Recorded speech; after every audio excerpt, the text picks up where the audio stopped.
Chapter 1. A bad start to a birthday. I wake up feeling sick. This is partly because I drank so much wine with my friends last night, but mostly because today's my 30th birthday. 30 years old! I can't believe it. I just can't believe it. How can I be 30? Okay, I know 30 isn't exactly old, but it's a lot older than 29, believe me. You see, I had a long list of things I wanted to do before I was 30. Actually, now I've got two lists, my original list and a new one, because 3 weeks ago my life changed forever. But I'll tell you about that in a moment. Here are the lists. List 1. 1.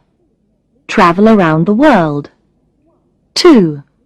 Write a best-selling book. 3. Buy a house or a flat, preferably with a garden and a sea view. 4. Give up smoking. 5. Give up headaches due to drinking too much. 6. Give up problem boyfriends. 7. Go skiing this Christmas instead of visiting my family. List 2. 1. Have a conversation with Brad Courtney lasting longer than 5 minutes and without my knees shaking. 2. Get through a whole day at work without annoying Brad Courtney with my careless mistakes. 3. Tell my boyfriend Barry I do not want to go out with him anymore. 4. Tell Brad Courtney I love him. 5. Get married to Brad Courtney. 6. Go skiing this Christmas with Brad Courtney. 7. Have Brad Courtney's children, preferably a girl and a boy, both with his beautiful dark eyes. By now, I think you will have guessed that 3 weeks ago I met Brad Courtney and fell madly in love with him. You might also have guessed that he's not in love with me. Yet. I work for Brad, or at least I do while his assistant, June Weatherby, is in hospital. June broke her leg when she fell off a horse. I wouldn't want you to think I'm happy that she's lying in pain in her bed at the hospital, because I'm not, of course. However, I am very happy that her accident has given me the chance to work for Brad. If June's horse had been a calm sort of horse, instead of a wild one called Flame, then I'd never have met Brad, and I'd never have fallen in love with him. I work for a temp agency, you see.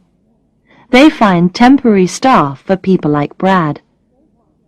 I've never had a job for longer than 2 months, and most of them are only for 2 or 3 weeks, sometimes even 1 week. I like the variety, the different people, and the different work.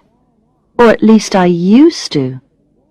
Now I think I'd be happy to stay at the Courtney Art Gallery forever. Brad. Oh, Brad. I know it must be almost time to get up, but as it's my birthday, I'm allowing myself to stay in bed for a little longer to dream about him. Brad's so handsome, so clever, so important. He's also so attached to his perfect girlfriend, Tanya. Life just isn't fair. After a while, I carefully open my eyes and look at the clock. 10:05. 10:05? I'm an hour late.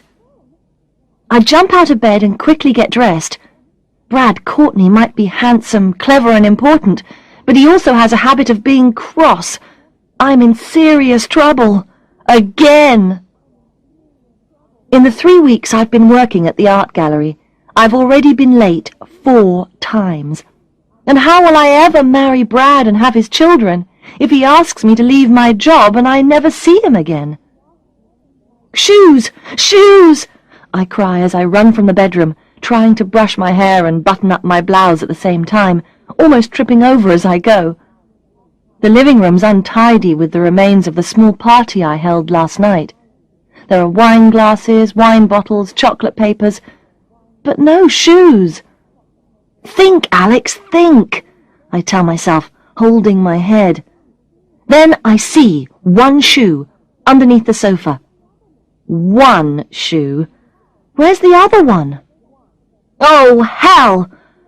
I go back into the bedroom with one shoe on and eventually find the other one hiding under the bed. I quickly put it on and run to the front door. There's a pile of birthday cards on the doormat, and I pick them up and run to catch the bus. I often walk to work. It takes about 20 minutes or so, but it's a nice walk through the park and then along the seafront into the centre of Brighton. I like it at all times of the year.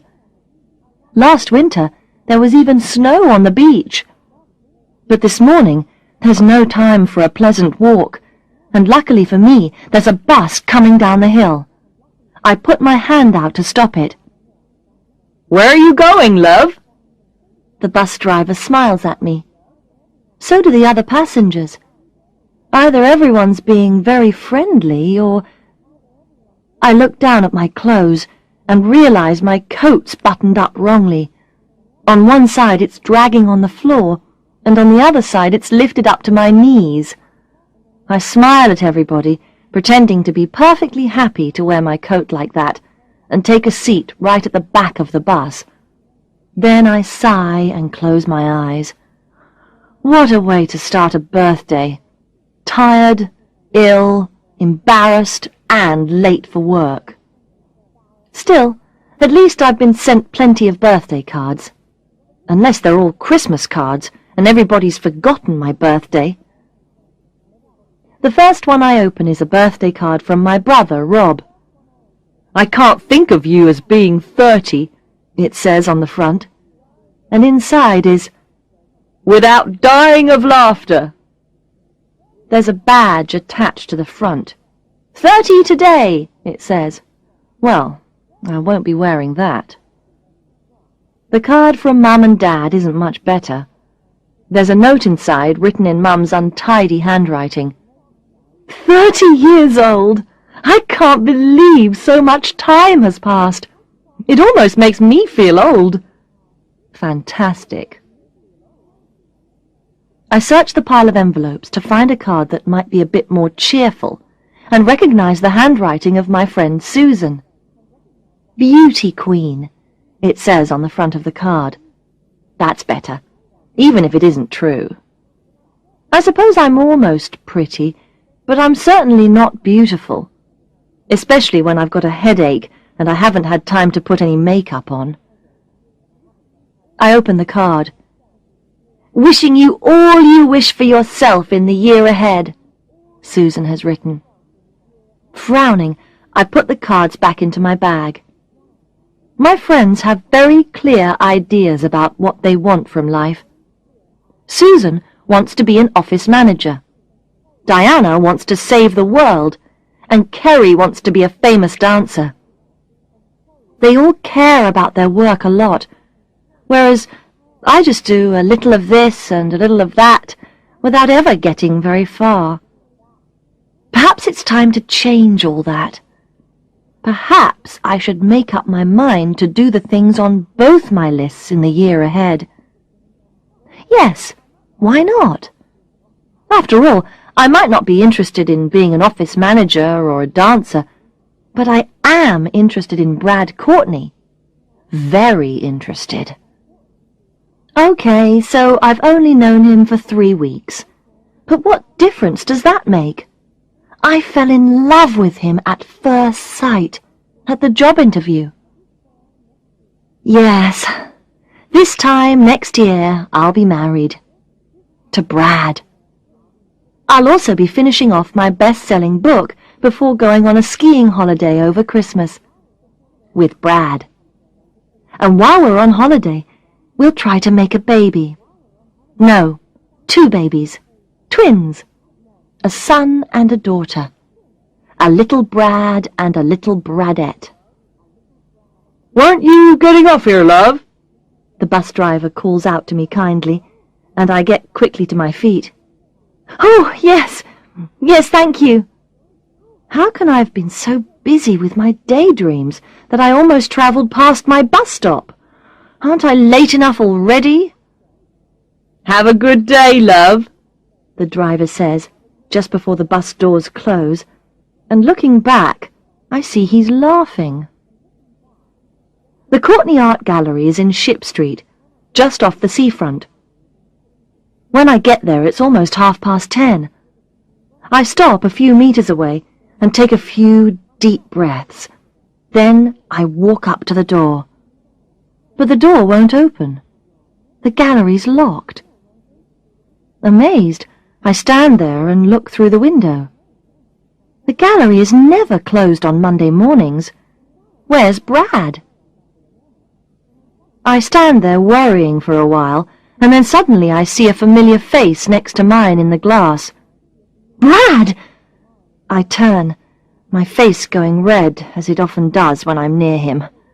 Oh, how I wish it didn't. But he's so attractive, and I like him so much it makes me feel nervous.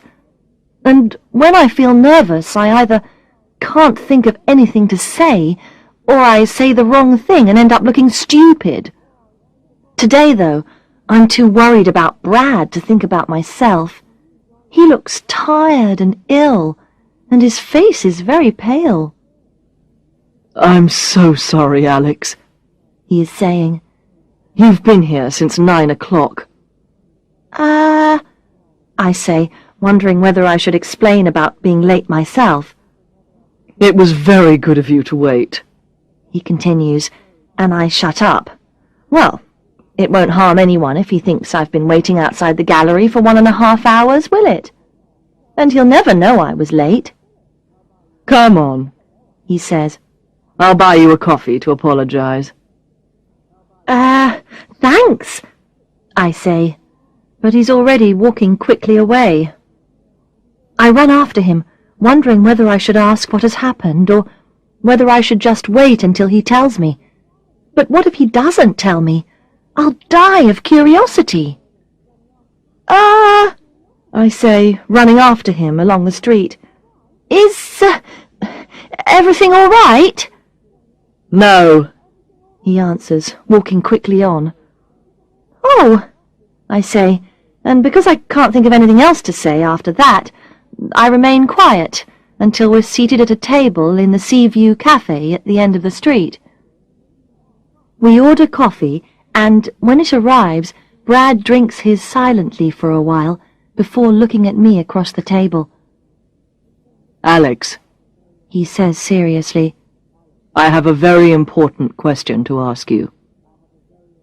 I swallow, feeling nervous again. He's going to ask me out to dinner. He is!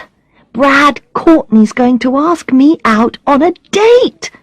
Perhaps he knows it's my birthday! "Yes?" I say in a shaking voice, and he looks at me with his beautiful dark eyes. "Why are you wearing one black shoe and one white shoe?" he asks. "What?" I say. For a long moment I don't understand him, and then he begins to laugh, loudly. I look nervously down at my feet and see that it's true. On my left foot I'm wearing a black shoe, and on my right foot I'm wearing a white shoe. I remember the laughter of the bus driver and the smiles of the other passengers, and I understand suddenly why they were so amused. "Oh, no!" I groan, putting down my coffee cup. I close my eyes, covering my face with my hands. Brad's still laughing, and for a horrible moment I imagine myself at our wedding. There I am at the church, in a white wedding dress. I'm walking with my father towards Brad, and all the guests are turning to look at me. Brad turns to look at me too, smiling. Then suddenly he starts to laugh, exactly as he's laughing now. I look down at my feet. There they are, at the bottom of my beautiful wedding dress, one in a white shoe and the other in a black shoe. And suddenly all the guests are laughing, even the priest's laughing, and my face is turning bright red. Oh, that's so funny, Brad's saying now. Thank you, Alex. You've quite cheered me up. All right, I say, my face really red now. Is it the latest fashion? He asks. If I go back outside, will I see other people wearing different-coloured shoes? One red shoe and one brown shoe, perhaps? Or what about one green and one blue? He begins to laugh again, and I sit and look at him. I try to make myself hate him, but I can't do it. Why were you late this morning? I ask, and immediately he stops laughing and drinks some more of his coffee. Before he can answer, the cafe door opens, bringing in both a man and the wind straight from the sea.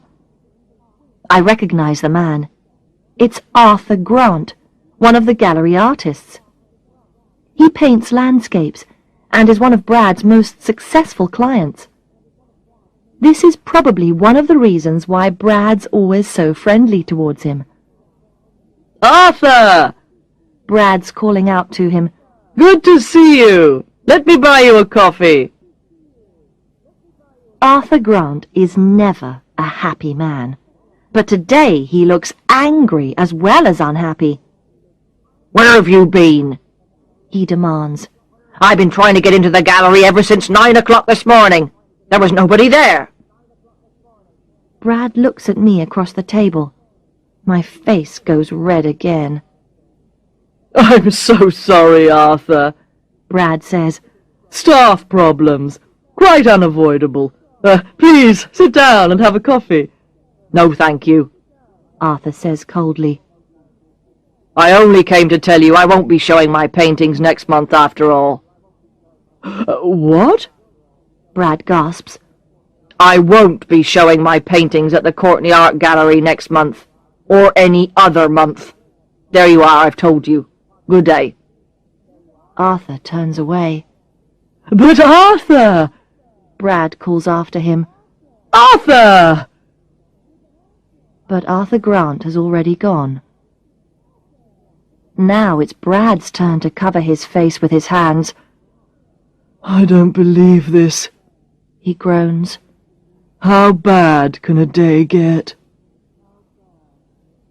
There's silence for a while, and then, stupidly, I decide to speak. I wonder why he's decided to cancel the exhibition. Brad looks at me, and immediately I wish I'd remained silent. Exactly what time did you arrive at work today, Alex? He asks.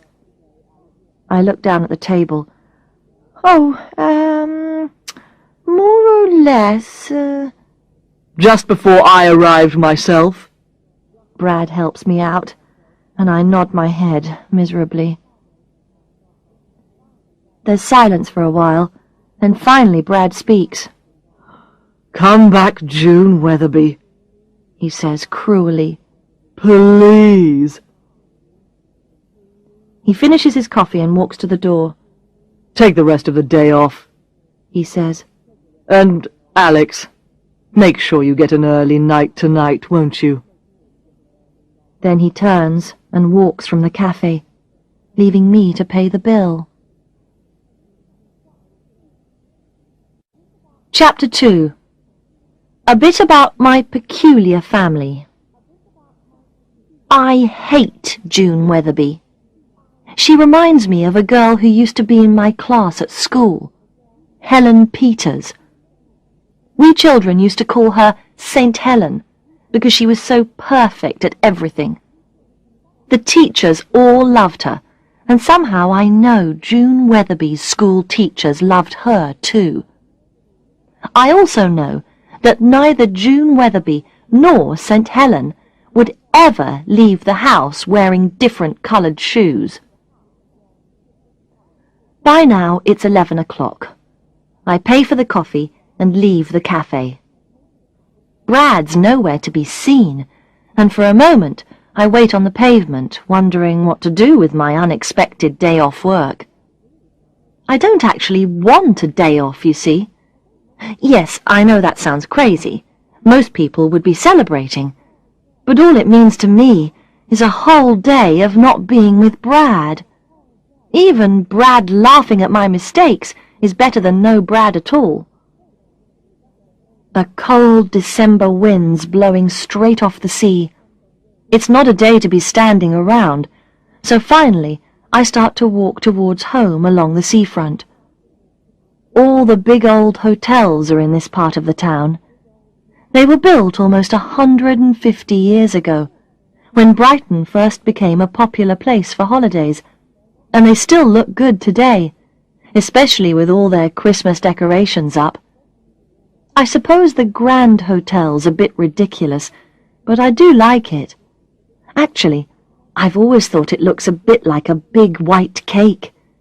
A big white wedding cake.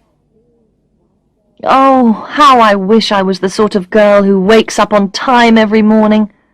The sort of girl who always has a tidy flat and cupboards full of clean clothes. Someone who can cook delicious meals and organize perfect parties. That type of girl would be really useful at the Courtney Art Gallery. So useful, in fact, that Brad Courtney wouldn't be able to imagine life without her. Alex, hi! I'm so full of miserable thoughts that I don't see my friend Diana until I've almost walked into her. She's standing outside the Grand Hotel, holding a huge bunch of flowers. That's her job, you see, delivering flowers. Her delivery van's parked on the road. It has a picture on the side of a man and a woman kissing. Kiss flowers, it says, for that perfect someone in your life. Happy birthday! I try to smile. Thanks, Diana. Are those flowers for me? Only if your name's Kitten, she smiles. Kitten? I ask. That's what it says on the card. To Kitten from Puppy, Diana tells me. I can tell what Diana thinks. She hates kiss flowers and is embarrassed to drive the van around. She's only doing the flower delivery job to save some money so she can travel to Africa to study rare animals. I think it's lovely, I say, and she frowns at me. Don't tell me, she says. You're thinking about that Brad Courtney, aren't you? You're wishing he would send you some kiss flowers. I bet you'd like him to call you Kitten. If you met him, you'd understand, I tell her. He's so perfect, so fantastic. Yes, I know, you've told me several times before. Anyway, why aren't you at work? I frown, remembering the mystery of the locked gallery. I don't know, I say. Brad gave me the day off. The gallery's closed. Diana doesn't think this is anything to worry about. Wonderful, she says.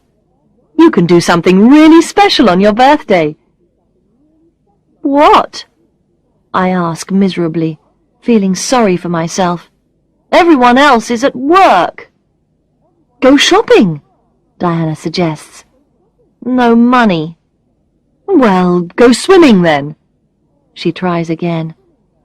No energy. No money and no energy, okay. Diana thinks for a while. I know. I could give you a lift to Rottingdean. That's where my next flower delivery is. You could visit your mother. I think about it for a while, wondering if this is really how I want to spend my birthday, and then I sigh. All right then, thanks. Okay, just let me deliver these flowers to Kitten, and I'll be right with you. Here, you can wait in the van. Diana hands me the van keys and disappears inside the hotel. At this point, I think I'd better tell you something about my parents. You see, I love them both very much, but they're not exactly relaxing people. In fact, they're both a bit crazy. Crazy and unusual. They don't live their lives the way other people live their lives. They don't even think the way other people think. Actually, it's probably a good idea for you to meet them, because then you'll understand why I sometimes find life so difficult myself. One of my first memories ever is of a school sports day when I was about 6 years old. There was a school sports day every summer. We children ran in races, and our parents came to watch.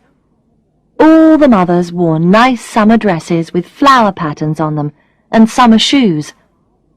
My mother wore a flower-patterned dress too, but unfortunately she also wore flowers in her hair. Lots of them. And she didn't wear any shoes. None at all. Actually, when I was 6 years old, I thought she looked very pretty, but I do still remember the other mothers looking at her and laughing. That's when I first realized she was different to other mothers. Oh, by the way, Mum's name is Willow.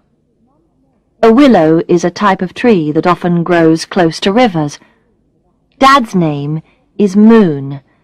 Moon is... well, you know what the moon is. These are my parents' Earth names. Their real names are Betty, Mum, and Jeff, Dad. They chose their Earth names 2 years ago because they said they wanted to feel closer to nature. I've made it very clear to Mum and Dad that I don't want to have an Earth name myself, but I still see Mum looking at me sometimes, and I know she's thinking about names. When I'm not there, they probably call me Star or Wood. But I'm quite happy with Alex, thank you. I don't even like Alexandra, which is my full name. My brother Rob lets Mum and Dad call him Tree, but then he lives hundreds of kilometres away in Scotland, so he doesn't see them very often. Besides, there aren't any trees on the Isle of Skye where he lives, so perhaps he feels his Earth name is useful. Diana is coming back out of the hotel now. To my surprise, she's still holding Kitten's flowers. "Happy birthday," she says, getting into the van and giving the flowers to me. "Didn't Kitten want them?" I ask, and she laughs. "No, she didn't," she says, starting the van. "In fact, she told me she thought Puppy was a dog. She says she's given up men completely." "Poor Puppy," I say, burying my nose in the flowers to smell them, but Diana doesn't seem to care. "He probably only gave her flowers because he felt guilty about something," she says. I look at her as she turns the van round, and we drive along the seafront towards the Palace Pier. "Have you always hated men, Di?" I ask, and she seems quite surprised. "Who says I hate men? I don't hate them. I just, well, pity them, I suppose. They're so weak compared to us women." I laugh. "You just haven't met the right men, Di, that's all," I tell her. "Brad isn't weak at all." Diana smiles at me. "Of course not. I was forgetting all about the wonderful, perfect, strong Mr. Courtney." Ha ha. I know she's joking, but I don't mind. I like Diana. She's good for me because she's so confident. I've never known her to have any doubts about anything. She decided 3 years ago she wanted to study rare animals, and she's been working hard to save the money ever since. I'll really miss her when she leaves next year. "Come on," she says now. Tell me exactly what makes Brad Courtney so perfect. And don't just go on about his looks. You know they don't count for me. Some of the most interesting animals are the most ugly. Well, Brad is rare, like one of your rare animals. There aren't many men like him around. Come on, Alex. Try to tell me exactly what makes him so rare. I sigh. It's so difficult to put into words, Di. And there's no use saying that looks don't come into it, because they do. I don't know. When Brad enters a room, it's suddenly different. I'd know he was there even if I was looking the other way. It's chemical. Diana still looks doubtful. You're talking about lust, not love, Alex. You just want to take him to bed and make love to him. I don't deny this, because it's true. I do want Brad to make love to me, but it isn't all I want. But those feelings of lust just don't last for long, do they? She continues. Which is fine if you can accept that if you got involved with Brad, it would just last for a few weeks. But I know you've probably got your wedding planned already.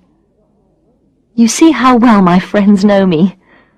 You've probably even thought of names for the children you're going to have with him. People do meet, fall in love, and get married, I object, and she nods. Of course they do.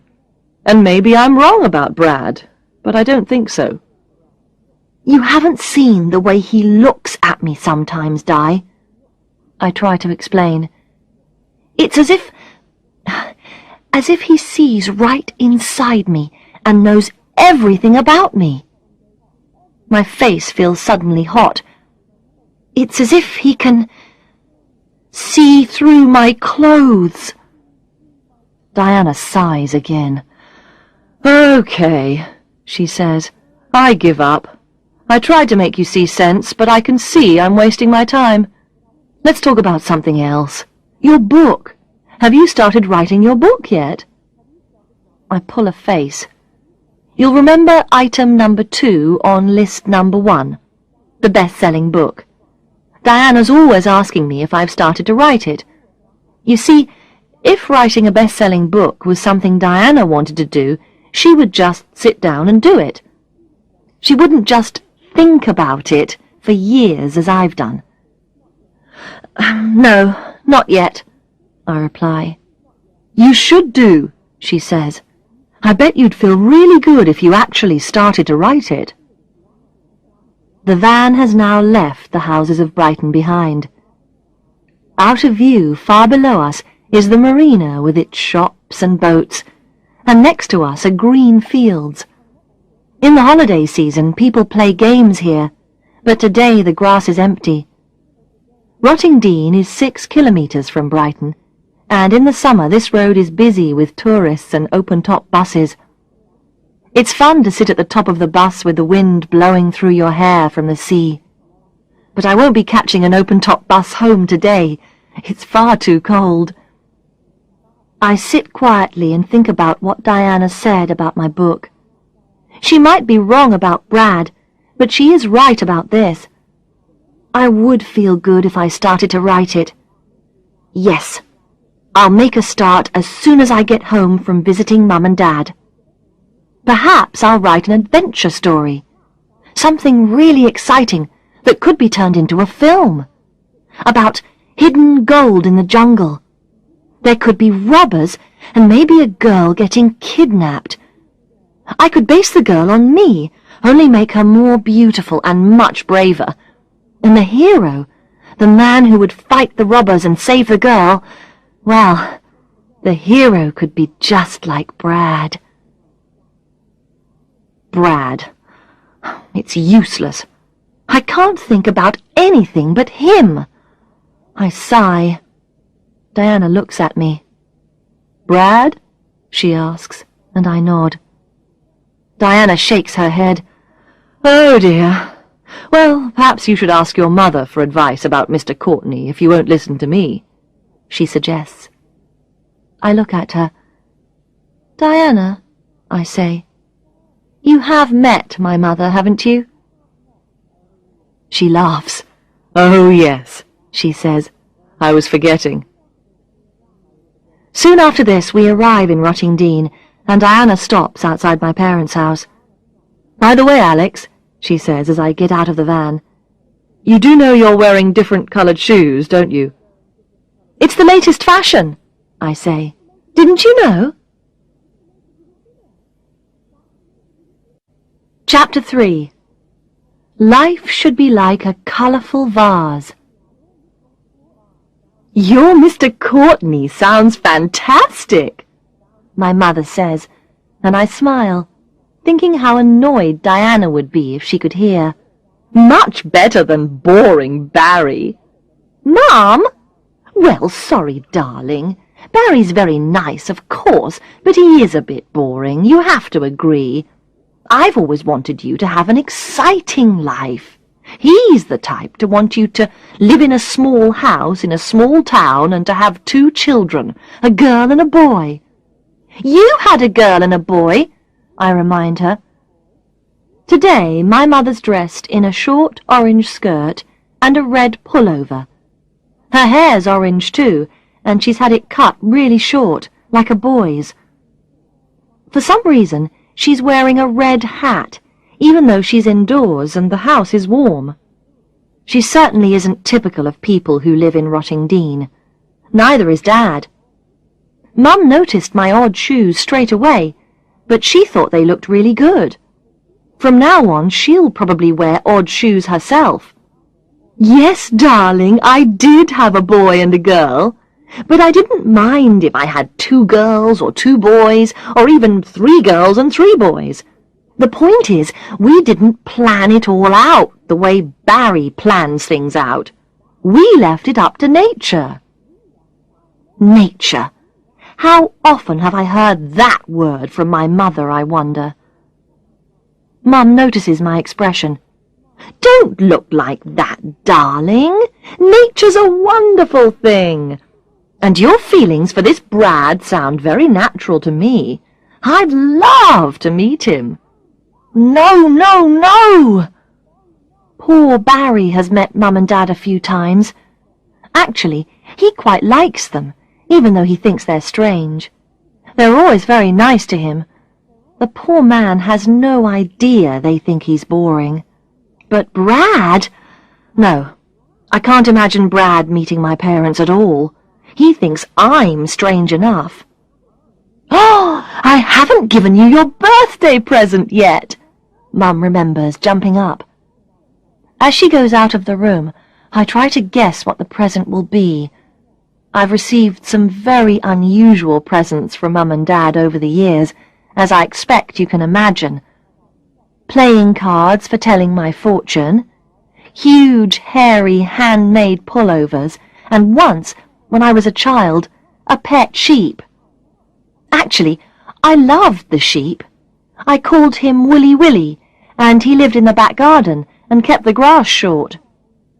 Here you are, darling, Mum says, returning with the biggest vase I've ever seen. I made this for you myself. Wow! I hold out my arms for the vase. It's really heavy. Thank you, Mum. The vase is blue. Well, a lot of it's blue, but it's also red and green, with yellow spots. I do hope you like it, Mum's saying. I enjoyed making it. She looks at me. In fact, darling, that vase is a lot like the life I'd like you to lead. Exciting and colourful. I put the vase down on the floor and give my mother a kiss. I'll do my best, Mum, I tell her. I'll do my best. When I set off for home later on, I get strange looks from passengers on a bus for the second time that day. This time, I'm wearing odd shoes, and I can hardly be seen from behind Mum's vase and kitten's flowers. I almost expect the bus driver to ask me to buy a ticket for the vase, since it's so large it needs its own seat. Anyway, now you've met my mother, you can imagine, I'm sure, what it was like to grow up with such parents. Rob, my brother, is very like Mum and Dad. He never minded being different from other boys, and he's grown up to be a man who doesn't mind being different to other men. But as a child, I always wished and wished to have a mother and father who were like everyone else's mother and father. I was terrified of becoming strange like them. I still am. Perhaps that's why I decided to be Barry's girlfriend in the first place, because he's ordinary. And now I've fallen in love with someone who's far from ordinary. Perhaps I'm more like Mum than I like to think I am. In a few years' time, I'll probably have orange hair and be proud of my Earth name. And I'll probably still be wearing odd shoes. When I finally get home after carrying the huge vase up the hill from the bus stop, it's 3 o'clock in the afternoon and I'm exhausted. Also, my head still hurts from last night's wine. Maybe I should go to sleep for half an hour. Yes, that's the best thing to do. Then perhaps when I wake up, I'll be more in the mood to go out and celebrate my birthday. But when I wake up, the room's in total darkness. I quickly switch on the light and look at the clock. 7 o'clock! I let out a small cry. Oh no! I'm supposed to be meeting Barry in a restaurant at 7:30. As I rush around getting changed, I feel as if the morning's repeating itself. Only this time, before I leave the house, I make quite sure I'm wearing matching shoes. I manage to stop a taxi, and, much to my surprise, I arrive at the restaurant almost on time. Barry isn't there yet, which is odd, because usually he's at least 10 minutes early. As I'm almost always at least 10 minutes late, he often has to wait 20 minutes for me. Strangely, this never seems to make him cross. Sometimes I'd like him to be cross. I know it seems silly, but Barry's far too nice to me. He isn't as boring as Mum says he is, but he is too nice. I'd probably like him a lot better if he shouted now and then the way Brad does. Brad, there he is again, popping into my mind. Brad, Brad, Brad. I can't go on being Barry's girlfriend when all I do is think about Brad. It's cruel and selfish. I must tell Barry tonight that it's over. The only thing is, as it's my birthday, he'll probably arrive with a present for me. Oh, help. Miserably, I order a drink and sit at a table to wait, practicing what to say to Barry in my mind. You see, Barry, I like you very much, but... Barry, I'm sorry, but I've met someone else. Barry, thanks so much for the lovely present, but actually, I've decided... Oh no, this is going to be awful. Just then a woman comes in. As she walks past my table, I smell her perfume. It's very familiar. She sits facing me at a table in the far corner of the restaurant, and I recognize her straight away. Tanya Stevenson, Brad's girlfriend. This is definitely the worst birthday I've ever had. Quickly, I pick up a menu and hide behind it, looking at Tanya over the top. She's wearing a dress I saw in a shop a few weeks ago. A dress that was far too expensive for me to buy. It cost more than I earn at the gallery in a week. Her blonde, shoulder-length hair is perfect, of course, and so is her makeup. Suddenly, I feel very untidy. I've brushed my hair, but it would never look as perfect as Tanya's, even if I brushed it for a whole hour. The little black dress I'm wearing is over a year old and a bit too tight for me at the moment. My weight's always changing, you see. Sometimes I'm quite thin, but more often I'm a little fat. I take after my mother that way. The difference is, my mother doesn't mind, whereas I do. I need a cigarette. I definitely need a cigarette. Okay, I know I've given up, but this is a crisis. Did I bring any cigarettes with me? Yes, surely I did. I begin to search anxiously in my handbag, but just then I notice the no smoking signs everywhere around the restaurant. Okay, I can manage without a cigarette. Yes, of course I can. I can! I'll just have to drink more wine, that's all. I continue to watch Tanya over the top of my menu and see her take a lipstick from her bag. Very carefully, she paints her lips bright red, and I wonder if Brad will be kissing those lips later on. Brad! If Tanya's here, then Brad will probably be arriving any minute. And suddenly I remember him asking me to telephone to reserve a table for him at this restaurant. How could I have forgotten? I hated doing it. "I thought I told you to get an early night, Alex," says a familiar voice at my shoulder. And there he is, looking more handsome than ever in a smart grey suit. I know, I say, my mouth suddenly dry with nervousness, but I couldn't. He's looking at me in that way I told Di about earlier on, his dark eyes staring straight into mine, as if I'm the only person in the restaurant. "You couldn't?" he repeats. "I see. Someone came round to your house and forced you to come out, perhaps. They had a gun, did they? Or was it a knife?" He's joking, of course. The trouble is, when he makes jokes like this, I can never think of anything clever or funny to say back to him. Anyway, Tanya's calling to him from across the restaurant. "Brad! I'm over here, Brad!" He looks up and waves at her. "Well," he says to me, "if you're still sitting here at 10 o'clock, I'm going to get a gun out myself and force you to go home, okay?" He walks away before I can answer, and the next moment he's ruining Tanya's lipstick with a kiss.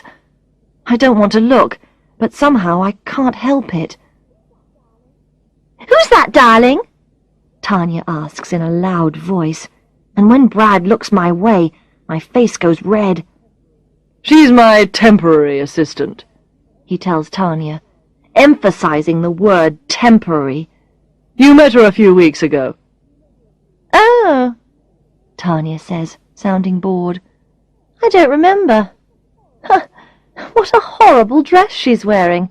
You ought to pay her more money, Brad." I sit there unhappily, listening to Tanya laugh. It's all very confusing. I don't understand how Brad can look at me the way he does, and then let Tanya be so horrible about me. And suddenly, I wish Barry would get here. Boring but nice Barry, who thinks I look good whatever I'm wearing.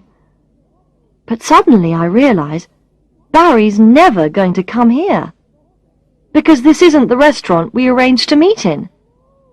Oh, no! I push back my chair and get up so quickly I manage to drop my handbag. My purse falls out and coins roll everywhere. Under tables, under handbags, under feet. Oh, no! I start to pick the money up, apologizing to people as I reach under their tables. "Collecting change for the bus, Alex," says a familiar voice, causing me to bang my head on a table. "Careful," Brad advises, holding out a 20-pence piece that has rolled right across the room. Standing up and rubbing my head, I look at him, knowing Tanya is still laughing at me. I take the coin from his fingers. "Ah, thank you." I'm just trying to think of something, anything, more interesting to say. Something to make him realize that I'm the woman of his dreams, not Tanya, when the restaurant door opens, and a bunch of kiss flowers walks in. "Alex!" says Barry's voice from behind the flowers. "I've been searching for you in every restaurant in town. Happy birthday!" Chapter 4. Talking isn't always easy. It's still my 30th birthday. Yes, doesn't time pass slowly when you're having fun? Barry has suggested we stay in this restaurant now, so here we are, sitting at a table for two with romantic music playing in the background. Brad and Tanya the Terrible are still here. I can see them looking into each other's eyes at their own table for two at the other end of the room. This is how I'm feeling.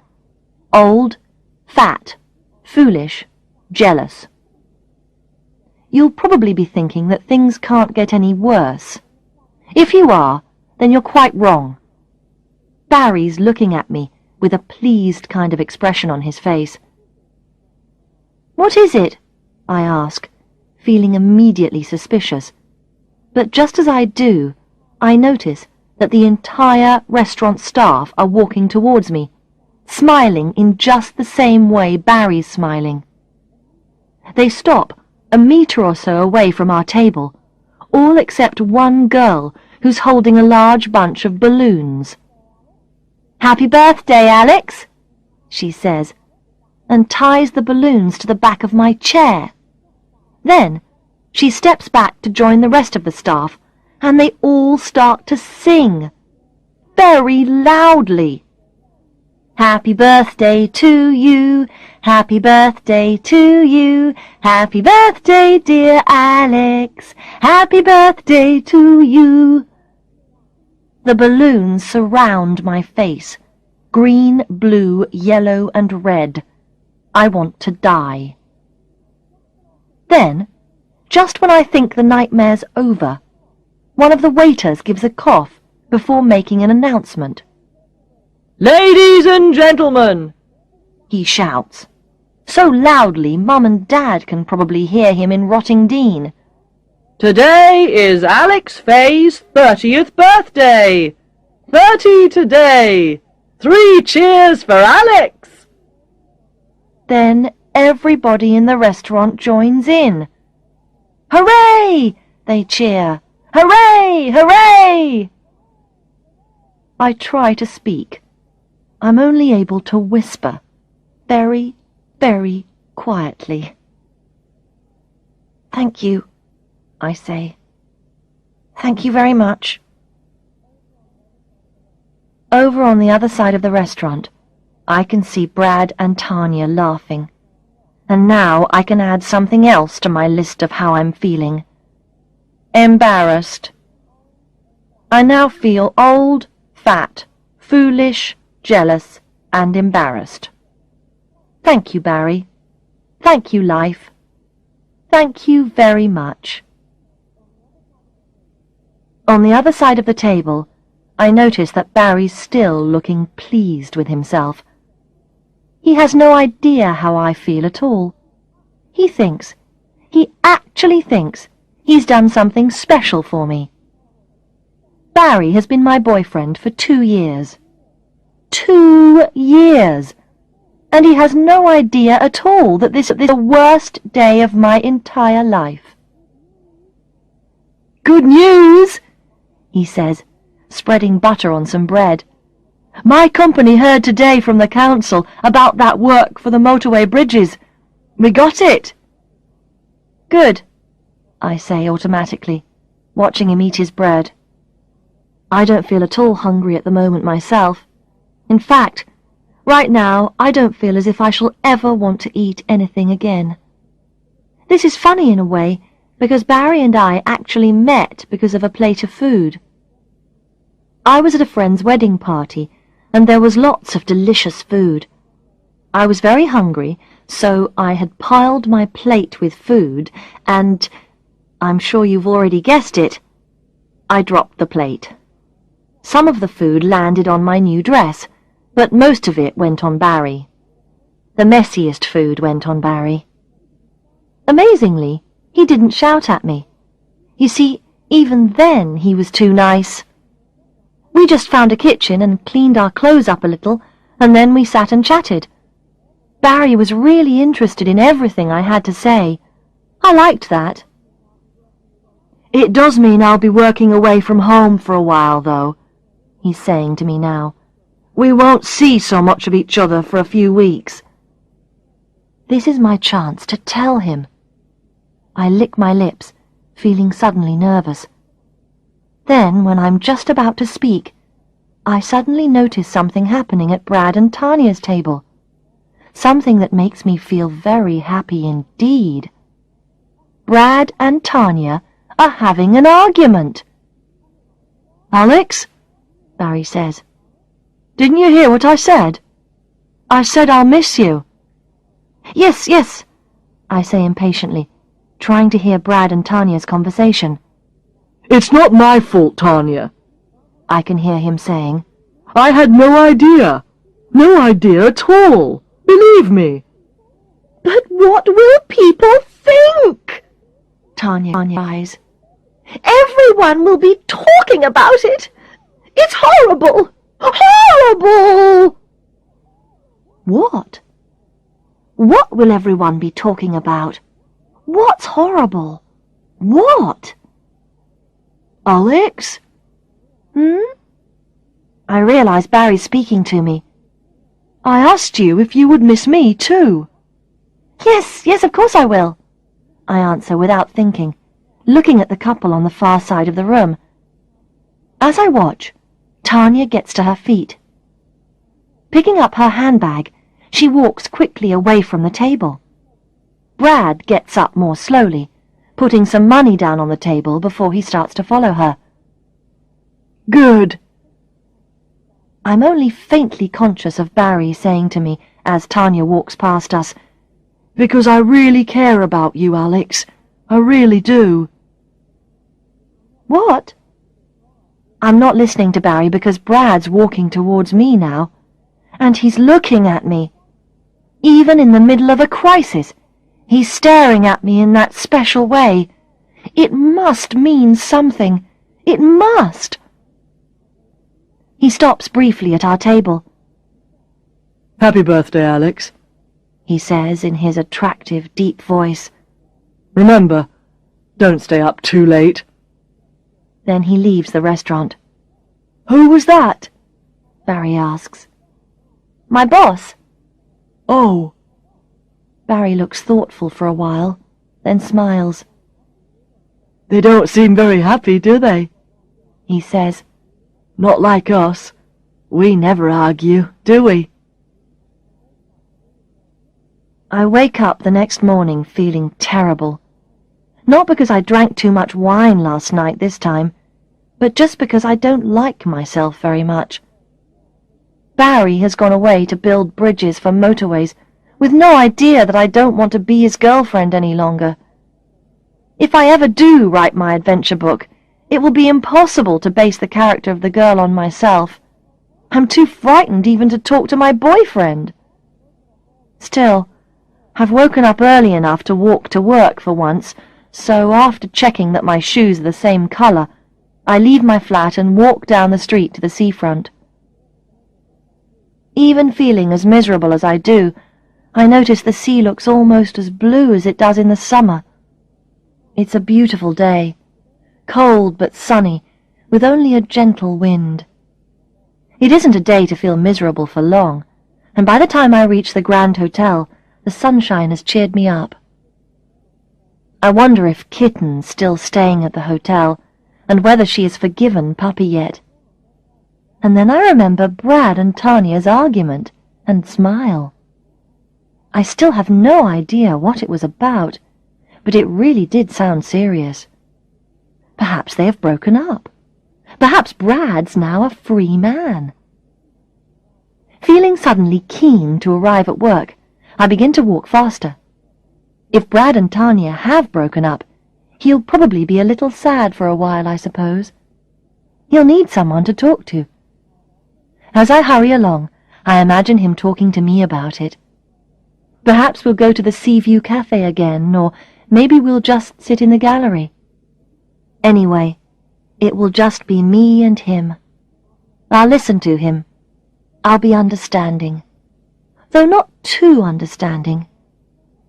He'll look into my eyes as he talks, and suddenly he'll realize he doesn't care about breaking up with Tanya after all. By the time I reach Ship Street, I'm so anxious to arrive at work, I'm practically running. I rush around the corner and bang straight into someone. "Brad!" For goodness sake, Alex! Brad is standing in the middle of the pavement, and he has to reach out to stop me from falling over. Can't you look where you're going? "Sorry," I say breathlessly. "I didn't see you." Obviously not. He lets go of my arms but doesn't start walking. Instead, he turns to look up the road in the direction of the gallery, and I suddenly get the feeling that something's wrong. "What is it?" I ask, and when he points, I notice a small crowd of people standing outside the gallery. They all seem to be holding cameras. "Who are they?" I ask, feeling puzzled, and Brad frowns. "Journalists," he says. "Come on. We'll get into the gallery round the back." And the next moment, he has turned down a narrow path between two buildings. "Brad," I say, following him, "what's going on?" "Shh!" He hurries along, keeping close to the wall as if he's a private detective in a film. Either that or a criminal on the run from the police. "Brad, are you in some sort of trouble?" I ask, but he doesn't answer, and just keeps on hurrying along the narrow pathway. I can smell food, fish, and realize we're now behind the fish restaurant. The path is taking us behind the shops and restaurants in Ship Street. Yes, there's the back of the art gallery. "I wish you'd tell me what's happening," I say. "Shh," he says as he looks around, and I realize he's checking to see if there are any journalists about. By now, I'm almost dying of curiosity. Yesterday was strange enough, with the gallery being closed, but this is a real mystery. And suddenly, I remember Tanya's words in the restaurant last night. "What will people think?" she said. And everyone will be talking about it. There must be some connection between these journalists and what she was talking about. But what? Chapter 5. The Wrong Pictures. "I'll open the door," Brad whispers. "You go in first. I'll lock the door behind us, but stay in the back office. Don't let them see you." Feeling more and more as if I'm acting in a film, I do as he says, and soon we're both in the small office at the back of the art gallery with the door locked. "I'll close the curtains," he says, still whispering, and soon the room's in darkness. I realize that the only sound I can hear is Brad's breathing. We're quite alone together, just me and Brad in the darkness. And I know exactly what advice my mother would give me if she were here. "Move as close to him as you can," she would say, "and he might kiss you." So I do move a bit closer, but Brad doesn't seem to notice. "I expect you want to know what all this is about," he says. What? It's difficult to concentrate. My head's so filled with pictures of him kissing me. In the darkness, I hear Brad sigh. "I said I expect you want to know what all this is about." "Oh, yes. Yes, please." "Read this," he says, handing me a newspaper. There's just enough light coming through the curtains for me to read the headline. "Brighton Gallery in Forgery Scandal." What? I can't believe my eyes. Forgery scandal? What does it mean? I ask again. Brad's face looks worried. "Those Ralph Blackman paintings I bought," he says. "They turned out to be fakes." Fakes? I repeat the word stupidly, and he frowns at me. "Yes, fakes," He says very slowly, as if I'm a child. "You know, painted by someone who isn't Ralph Blackman but signed with Ralph Blackman's name." I know what a fake is, I say a little crossly. "Good," he says. "Then you also know what trouble is, and police questioning. Something like this is terrible for business. We'll lose our good name. Arthur Grant won't be the only artist to leave the gallery." You've been questioned by the police. "Yes, most of yesterday. I told them I didn't know about the paintings. I'm not sure they believe me, though." They won't send you to prison, will they? I say worriedly. Brad's face looks worse than ever, and I realize he hasn't thought about the possibility of going to prison. Why can't I think before I speak? "I don't know," he says, sounding really unhappy. But you didn't know the paintings were fakes. You really thought Ralph Blackman had painted them. If anyone goes to prison, it should be the person who sold them to you, I say, hoping to make him feel better. Brad bought the paintings during my first week at the gallery. I remember it well because I thought they were horrible, dark pictures of trees and fields in the rain. I didn't say anything about not liking them at the time, though. Well, Brad said Ralph Blackman was a famous artist, you see, and I didn't want him to know I had never heard of him. Brad was very pleased because he had bought the paintings so cheaply. The very next week he sold them again for double the money to an American. But now it turns out that they were fakes, not real Ralph Blackmans at all. Is this what Tanya was so worried about? I ask him. But when he looks at me, I wish I hadn't. He looks sort of dangerous. "What do you mean?" he asks. "How do you know about that?" My face is going red again. I can feel it. Well, last night I wasn't listening. I just heard. Tanya wasn't exactly speaking quietly, was she? He looks at me for a while, then sighs. "No, I suppose you're right, she wasn't. And yes, this is what she was so worried about. Tanya's father's a judge. She was worried about what he would say if this was in the newspapers." As he speaks, he pushes one hand through his hair. It's something he often does when he's thinking. I love the way it makes his hair all untidy. I look away from him, trying to concentrate. I know it's important to say the right thing now, and I can't afford to be thinking about Brad's hair. "Well," I say, taking a deep breath, "if you want to know what I think, then... well, I think Tanya should know this isn't your fault. She should know you wouldn't do something like this on purpose. You aren't a criminal." There is silence in the room for a while after my little speech. I wonder if I've said too much. After all, Tanya is his girlfriend. Or at least, she was. Just then we both hear a noise from next door. One of the journalists is shouting through the letterbox. "Mr. Courtney, can you tell us how many of the paintings in your gallery at the moment are fakes?" "How dare they?" Brad says angrily, and the next moment he's opening the door to the art gallery and rushing through. "None of the pictures in this art gallery are fakes!" I hear him shout, and I quickly follow him into the gallery. Outside, I can see the journalists going crazy. There are perhaps 10 or 12, and they're staring at us through the glass windows as if we're animals in a zoo. Some are taking photographs, and some are banging on the glass, shouting, "Mr. Courtney, look this way, please." "Is it true the police arrested you yesterday, Mr. Courtney?" "What does Judge Stevenson think about this, Mr. Courtney?"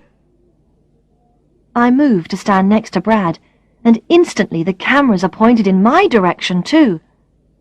Perhaps we should just leave, Brad, I suggest, but he won't hear of it. No, He says angrily. not until I've killed these fools. Murder wouldn't be very good publicity for the gallery, I say, taking his arm to lead him back to the office. Come on, let's just go. But when we get into the office, we find the journalists have discovered the back entrance to the gallery. Mr. Courtney! They shout, banging on the back door. We're trapped. Oh, now what do we do? I ask, and Brad runs both hands through his hair, thinking. I know what I'd like to do, He replies. but I suppose we're just going to have to walk through them. Unless we want to spend the next 48 hours trapped in this office, that is. Yes, please, I think, but Brad is already planning our escape. Okay, here's what we'll do, He says. We'll walk straight out of the front door, and we'll say nothing to them except no comment. Whatever they say to us, that's all we say, okay? No comment. No comment, I say, practicing, and he nods. Good. Then he leads the way back into the gallery. As he unlocks the door, the journalists are all shouting questions at him, and when we go outside, they crowd around us, shouting and taking photographs. Mr. Courtney! Mr. Courtney!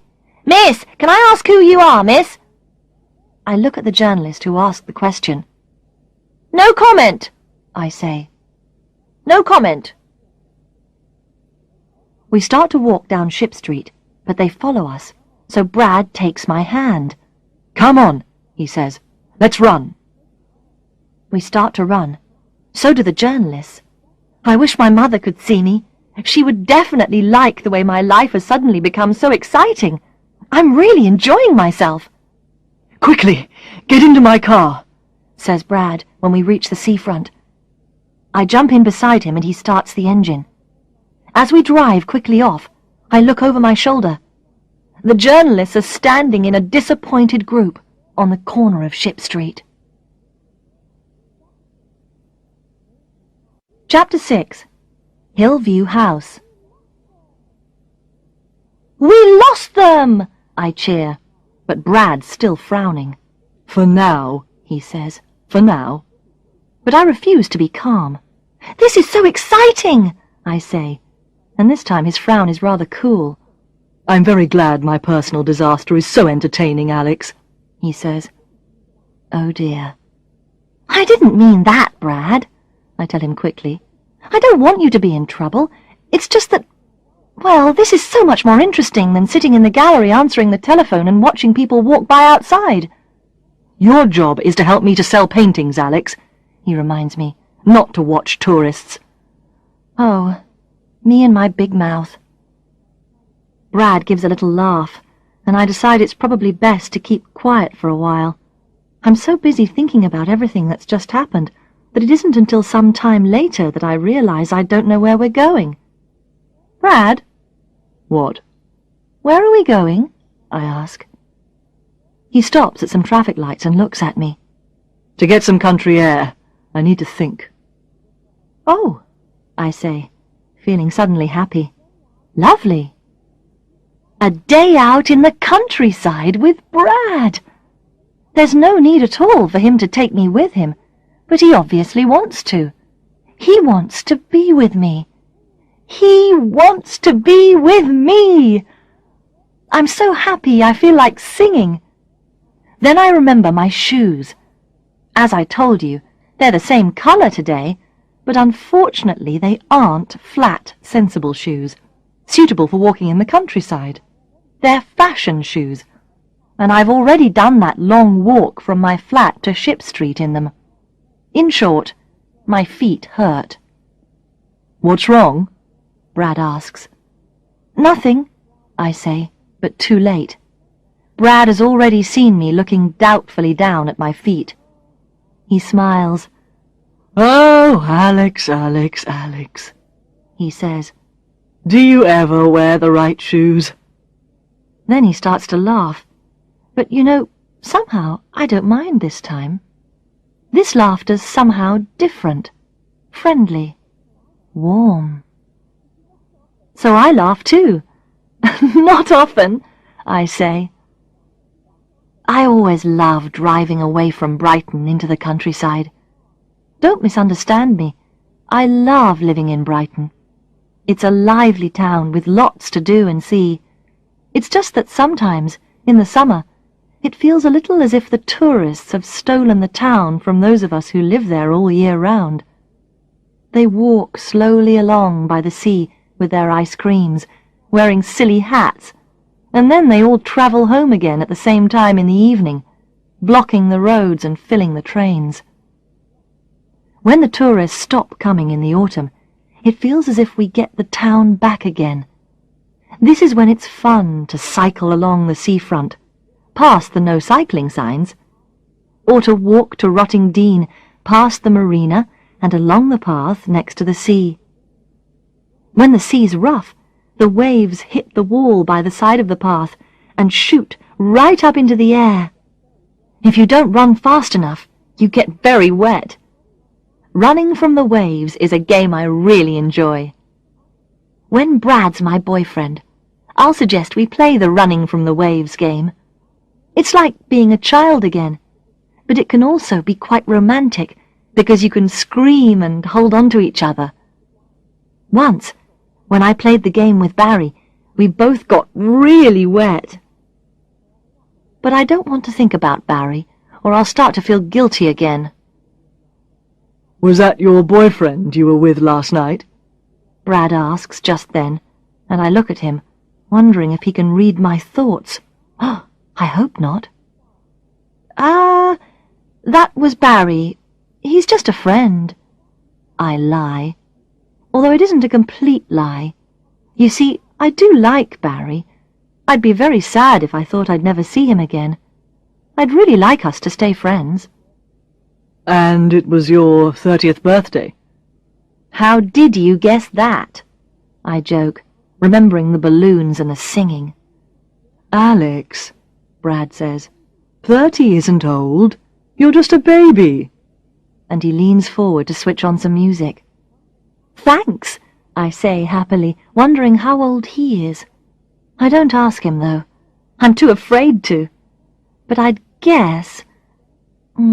maybe 37 or 38. Definitely not older than that. Just the right age for me.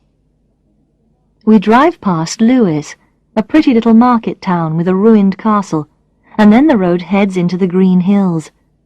These hills are called the South Downs, and they always remind me of the backbone of some ancient, large animal. They're beautiful at all times of the year. The weather over the downs can sometimes be different from the weather in Brighton, even though the town isn't very far away. It's like that today. In Brighton it was sunny, but here it's grey, and the downs look very dark against the sky. To tell you the truth, the scene looks a bit like a Ralph Blackman painting, and I think Brad thinks so too. Anyway, he's frowning again, and suddenly he reaches forward to switch off the cheerful music. It's damn well going to rain, he says. Yes, I have to agree. It does look like it. I hope Brad will change his mind about going for a walk if it does rain. It's true that I don't mind getting wet by the sea. That's fun. But walking through mud in unsuitable shoes isn't fun. No fun at all. Through the car window, I can see Firle Beacon, the highest point along this part of the downs. The cloud's so low by now, it's hiding the hilltop completely. We pass a farm shop by the side of the road. There are Christmas trees for sale outside. I look at them with a sense of surprise, wondering if it will ever feel like Christmas this year. Suddenly, Brad slows the car down, and my heart sinks. I try to tell myself it won't be so bad, that rain, mud, and cold will be fun if I'm with Brad, but somehow I can't quite believe it. The car turns right, travelling up a narrow, rough road in the direction of Firle Beacon, and when we go round a corner, I can see a house ahead. The house is dark-looking, but then everything looks dark by now. It looks as if it's about to rain very heavily indeed. The road stops at the house, and to my great surprise, so does the car. "Where are we?" I ask, but Brad's already getting out. "I should hurry up if you don't want to get wet," he says, and then to my amazement, he takes a key from his pocket and walks up to the house. I follow him slowly. There's a sign outside, Hillview House. "Do you live here?" I ask, joining him in the hall. "Sometimes," he says. "This place belonged to my grandmother. She was a friend of the Bloomsbury Group." He looks at me. "You have heard of the Bloomsbury Group, haven't you?" "Yes, of course. I really have, actually. Most people who live in this area have. The Bloomsbury Group was a group of artists who lived and worked together in the 1930s. They had a house called Charleston, which is near here. Barry and I visited it once. I think he thought it was a bit crazy, but I thought it was beautiful. The whole house is decorated with paintings, the doors, the walls, even the furniture." Brad looks at me doubtfully. He says. "Well, anyway, my grandmother bought this house intending to turn it into another Charleston, but unfortunately she was no artist. She was happy here, though. This is where my mother was born. I came here for holidays as a boy." I immediately have a picture of him as a little boy in my mind, wearing short trousers, his black hair untidy. "It's a lovely house," I say, and Brad nods. "Yes, I think so. Not everyone wants to live in the countryside, though." I can't imagine Tanya living here at all. It's much too far away from fashion shops and smart cafe bars. "I could live here," I tell him without thinking, and he looks at me. What he says next takes me totally by surprise. "Well," he says, "that's interesting, because I was going to ask you if you would. At least not live here, but stay here. For tonight, anyway. I don't want to go back to Brighton today. Of course, if you don't want to stay, I could drive you to Lewes, and you could catch a train back to Brighton." Wow, wow, wow! Me and Brad alone in this wonderful place. I can't believe my luck. "No," I say quickly. "No, that would be fine. I mean, I'd like to stay." "I always want to paint when the rest of my life is in a mess," he says, taking off his coat and hanging it up. "This is where I have my studio." "You're an artist?" I ask, amazed. "Yes, I'm an artist." He holds out his hand for my coat. "Why is that so surprising?" "I don't know. I mean, it isn't." I'm embarrassed again, but Brad's smiling. "It's all right, Alex. You weren't to know." He hangs up my coat and goes into the kitchen to put the kettle on. When I follow him, I see that the kitchen's painted a warm yellow with a red-brown floor. Very Mediterranean-looking. Nice. "Come on," Brad says. "I'll show you my paintings while we wait for the water to boil."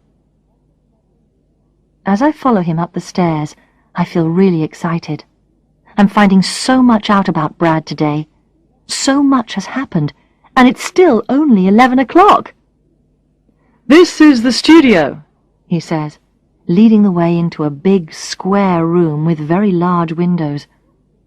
"Oh, what a fantastic view!" I say, crossing to the window to look out. Outside, the skies are still dark, but it hasn't started to rain yet. But even in this poor light, the view of Firle Beacon is wonderful. The room is perfect for an artist. Brad doesn't seem interested in the view. I can hear him moving things around in the room behind me, and when I turn round, I notice several paintings leaning against the wall. They're all facing the wrong way, but because of the view from the window, I guess they will be landscapes. I'm so sure about it that when Brad turns two round the right way, I can't help but gasp with surprise. "What is it?" he asks, frowning at me. "Don't you like them?" For a moment, I can't think of anything to say. The paintings aren't landscapes at all. To be honest, I've no idea what they are. One of them seems to be completely black, except for a small green spot in one corner, and the other seems to be all white. All white. It doesn't even have any spots. "Yes!" I cry quickly. "Of course I like them! They're, But I have to stop because I can't think how to continue the sentence. Panicking a little, I start another one. Is that one a snow scene?" I ask. My question is followed by a long silence. It's as quiet as it was in the gallery office. I can hear his breathing again. Brad's frowning. I realize I've made a big mistake. "No, Alex," he says at last. "It's not a snow scene. It's not a scene at all. I'm not a landscape painter." "Oh," I say, swallowing nervously. "Sorry, I don't know much about modern art." "So it would seem." Brad returns his paintings to their place against the wall, as if I'm no longer allowed to see them. "And yet, if I remember correctly, when you came to the job interview, you told me you knew a lot about art." It's true, I did say that. Okay, I lied. But you see, as soon as I saw Brad, I knew I had to get the job. I was a desperate girl, and I took desperate action. Well, I do know about art," I say. "Well, a bit, anyway. Just not modern art." "Okay. Who's your favourite artist?" he demands to know. By now I'm panicking so much that for a moment the only artist's name I can remember is Ralph Blackman's. Luckily, I realize it wouldn't be a good idea to say his name, though, and I think for a little while longer. "Van Gogh!" I shout at last, and he looks at me doubtfully. "Okay," he says. "Name 3 paintings by Van Gogh." I say, thinking hard. 2 paintings. Come on, Alex. 1 painting. Suddenly I remember one and shout out its name excitedly. "Sunflowers!" Brad doesn't seem to be impressed. He shakes his head. "Alex, every person in the world has heard of sunflowers," he says. "Well, I haven't got a very good memory for names," I say weakly. "That's why I can't think of any more titles." He says. "I'm not sure I entirely believe you, Alex, but never mind. Go and make the coffee while I get my paints ready, would you?" By the time I return with the coffee, Brad's staring hard at his white painting. In fact, he hardly notices I'm there. He just takes his coffee and keeps right on staring. I stare at the painting too, trying to see more in it than just white. Eventually I notice that it's painted in 3 or 4 different types of white. Blue white, grey white, green white, and plain white. The more I look, the more I see. Some of the paint's thick, and some of the paint's thin. The different whites look a bit like rocks covered by snow. Brad might not think he has painted a snow scene, but I still think he has. Not that I intend to say that to him, though. "Go for a walk or something, won't you, Alex?" Brad says to me over his shoulder. "I prefer to be alone when I'm painting." I look out of the window. It is now raining very hard indeed. Firle Beacon has almost disappeared from view. "Or if you don't want to do that," he continues, "why don't you find yourself a book to read? There are plenty in the sitting room. I'll be about 2 or 3 hours here." So I wander downstairs, trying not to feel fed up. If Tanya were here instead of me, would it be different? Would he send her downstairs to read a book while he painted a picture? Somehow I can't imagine it. Chapter 7. Alone with Brad. In the sitting room, the books on the shelves look boring. Besides, I don't feel like reading. I've got too much on my mind. Being alone overnight here with Brad is my big chance to make something happen between us. I can't waste it. Alex, I tell myself, you need a plan. Then suddenly, I have a brilliant idea. I'll cook a really special meal. A meal so delicious that when Brad tastes it, he'll see that I can be creative too. I hurry to the kitchen to check the fridge. Chicken, carrots, mushrooms, potatoes. Excellent! I can make a chicken casserole. Singing happily to myself, I set to work preparing the vegetables and chopping up the chicken. Casseroles are perfect for a cold, wet winter's day. They warm you up. Also, they are very easy to make, as you'll know if you've ever made one.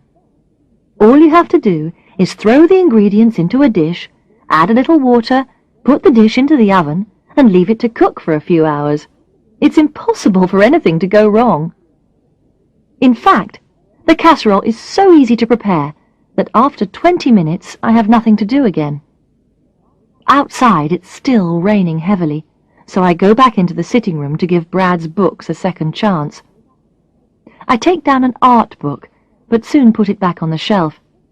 It contains pictures of paintings that look a lot like Brad's. Actually, I really hate to admit it, but I'm very disappointed by Brad's paintings. I like Brad so much. I want to like his paintings too, and... well, I don't. I don't even think Mum would like them, actually. She likes a lot of modern art, but I think even she would say Brad's pictures were boring. But I don't want to think about it, because the words boring and Brad just don't go together in my mind. I choose a detective story and take it over to the sofa. But I'm afraid that by the time I finish reading a few pages of the dull detective's dull inquiries, I'm asleep. So deeply asleep, I don't wake up until I hear Brad calling my name, and by then the room's dark. Alex! Brad calls down the stairs. I'm sure I can smell something burning. The casserole! I jump up and run wildly from the room. What's wrong? Brad asks me from the landing, but I don't stop. Nothing! Nothing! I say, running down the hall. Brad doesn't seem to believe me. He hurries downstairs and arrives in the smoke-filled kitchen shortly after I do. Bloody hell! He swears. What have you been doing, Alex? As I open the oven door, even more smoke fills the room. Just a bit of cooking, I say. Cooking and... sleeping. I'm sure I don't need to tell you that the evening doesn't turn out the way I'd planned it at all. The only food left in the house is 2 frozen lasagnas, which Brad heats up in the microwave. I offer to do it, but he won't allow me to. No, he says. You'd probably blow the microwave up. And by now I feel such a failure, I almost think he's right. I had intended to serve my wonderful meal in the dining room with soft lights and nice music, a romantic background for what, I hoped, would be a romantic evening. Instead, we eat our heated-up lasagnas in the sitting room watching a quiz show on television. I hate quiz shows. Well, that's not quite true. What I hate about quiz shows is not knowing the answers to any of the questions. If I knew as many answers as Brad obviously does, then perhaps I would like quiz shows as much as he seems to like them. Here we are, alone in the countryside, sitting next to each other on the sofa, and yet the situation is definitely not romantic. Michael Faraday! Shouts Brad in answer to the question, who first thought of the electric light bulb? And Champs-Élysées! To the question, on what famous street does the Tour de France cycle race end? It's only too obvious he's completely forgotten that I'm sitting next to him at all. Perhaps you ought to write to the television company to ask if you can appear on the quiz show, I suggest. Brad watches as a woman on the television wins £10,000. I'll probably have to do just that with the trouble the gallery's in at the moment. He sighs. I've got to pay the customer who bought those fake Ralph Blackman paintings a lot of money soon, and I'm not certain I can afford it. He looks at me. Actually, Alex, He says. I'm not sure I can afford you any longer, to be honest. As from tomorrow, I'm going to have to manage without an assistant. What? I stare at him. You mean you don't want me to work for you anymore? The job was only temporary, He reminds me. I'm just ending it sooner than I thought I would. I know it's almost Christmas, but I'm afraid I have no choice. I sit there with my dirty lasagna plate on my knees, feeling totally shocked. It's a pity, really, Brad says. Of course, you were about as useful to me in the gallery as you seem to be in a kitchen, but you are pleasant to look at. June isn't. Oh, June's very well organized, but she isn't pretty. My mind is finding it difficult to manage. It's trying to deal with two very different shocks at the same time. One nasty shock, and one fantastic shock. You really think I'm pretty? I ask at last, preferring to think about the fantastic shock rather than the nasty shock. Well, he says, looking at me. Perhaps not quite so pretty as usual, with your mouth open the way it is at the moment. I quickly close my mouth. But usually, yes, I think you are pretty. Of course you have your faults. I mean, your hair's often messy, and some of your clothes are— Don't spoil it, I say quickly, and he smiles. Anyway, I'm afraid the fact that you're pretty doesn't help me to pay that customer the money I owe him, so I'm sorry, but— I have to go. I finish his sentence for him. Yes. Right. I'm not doing very well at achieving the things on my list, am I? I'm not married to Brad. I'm not engaged to Brad. I'm not even his girlfriend. And as from tomorrow, I'm not even going to be employed by him. You aren't going to cry, are you? He asks, sounding worried. I'm not very good with women who cry. And suddenly I feel as if I might be very close to tears. No, I say, my voice shaking a little. I'm not going to cry. But then I am crying. I can't help it. Brad groans. Hell, he says, and takes the dirty plate from my knees and puts it on the floor. Come here, you silly thing, he says, and he looks deep into my red eyes. It really isn't anything to cry about, he says softly. But it's no use. I can't stop crying. In fact, it seems worse with him being so nice to me. Oh, Alex, please. Don't cry, he says, and then he puts his arm around me. I'm so surprised I stop crying almost immediately. Ever since I first met Brad, I've wanted him to hold me in his arms, and now, at last, it's happened. It's not the same as when I ran into him and he held me to stop me from falling over. It's the real thing. And any moment now, he'll kiss me. Chapter 8. Christopher comes to stay. I sit very still, waiting for Brad to kiss me. But it doesn't happen. I wait a little longer. Brad, I whisper softly. Then I look at him, and I realize he's fallen asleep. And that, I'm afraid to have to tell you, is as romantic as the evening gets. I sit there until I'm forced to move because my shoulder hurts. Brad's arm is very heavy. When I do move, Brad makes a very unromantic noise through his nose and wakes up. What? He says. What's the matter? Oh, was I asleep?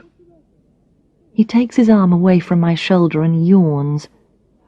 Sorry, it's been a really tiring day, don't you think? I'm going to go to bed. The guest bedroom is on the right at the top of the stairs when you're ready. There's a clean towel in the bathroom and a spare toothbrush. See you in the morning. Good night, I reply as he leaves the room. I sit there miserably, listening to him go up the stairs, and then finally I take the dirty plates to the kitchen and go upstairs myself. I don't expect to sleep very well. I'm far too unhappy. Nothing I try to do turns out right. Nothing. I'm useless. Old, fat, foolish, jealous, and now useless too. I sigh, lying there in the darkness, knowing that Brad is asleep in the next room. At least he said I was pretty. He didn't have to say that. And he does look at me in that special way. Perhaps I just haven't been obvious enough. Perhaps he isn't sure about how I feel. Maybe I just need to simply tell him how I feel about him instead of trying to show him by cooking meals. Especially if the meal is going to be such a disaster. Yes, it would be much simpler to just tell Brad how I feel. Okay, that's what I'll do. I'll tell him. Tomorrow. When I wake up next morning, I'm not sure where I am at first. I lie there for a while looking around me, and then I remember. Hillview House! Brad! Oh no. Today I'm going to tell him how I feel about him. Suddenly feeling nervous, I lie back against the pillows, trying to imagine it. Perhaps he'll be painting in the studio, and I'll walk in behind him and tell him. No, that's not a good idea. He'll get annoyed if he's in the middle of painting. Well then, perhaps we'll go for a walk together if it's stopped raining. Yes, that's a much better idea. Except that from today I no longer work for Brad. Perhaps he'll be taking me straight back to Brighton. Well, if he does that, I'll just have to tell him in the car. Although, if I tell him I'm in love with him as we're driving along, we might have an accident. Suddenly, I hear voices downstairs in the hall. Brad is already up, and by the sound of it, he's got a visitor. Oh, you can't do this to me, I hear him say. I won't be able to manage.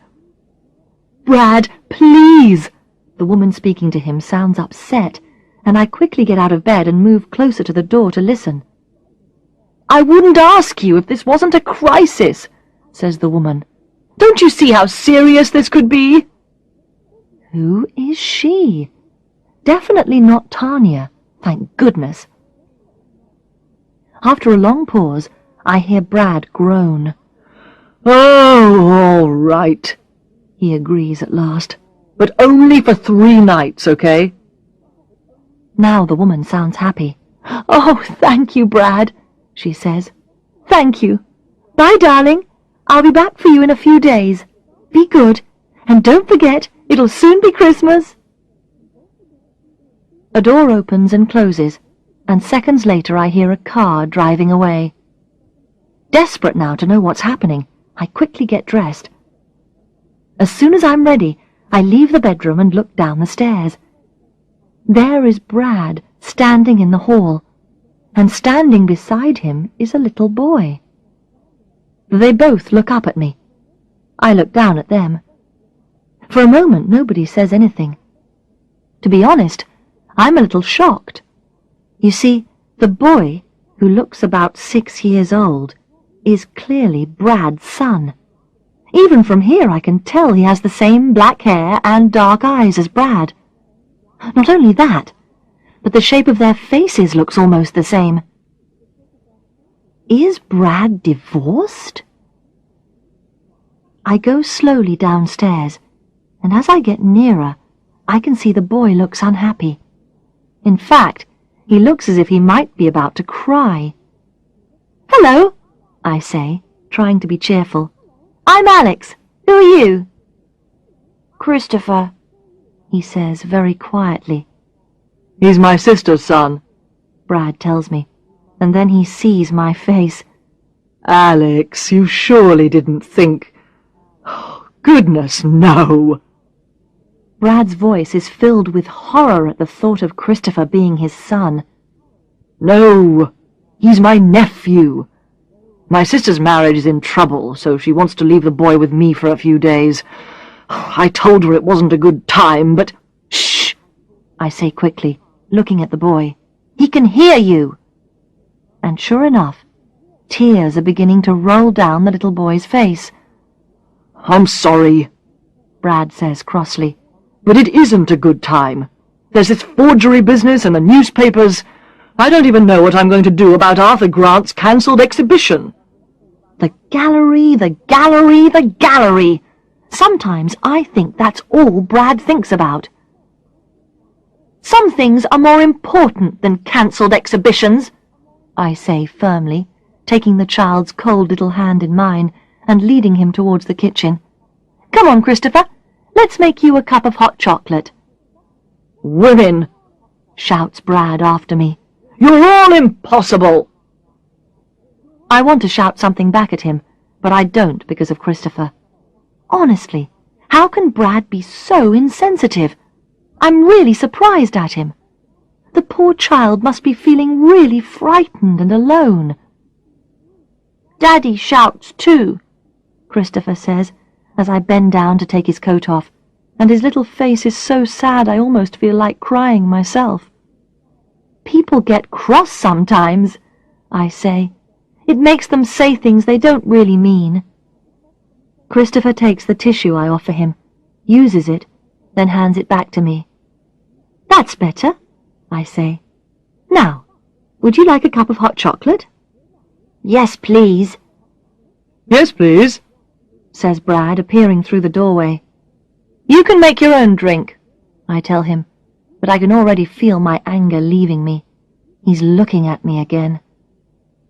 Look, He sighs. I'm sorry, okay? I'm sorry, Christopher.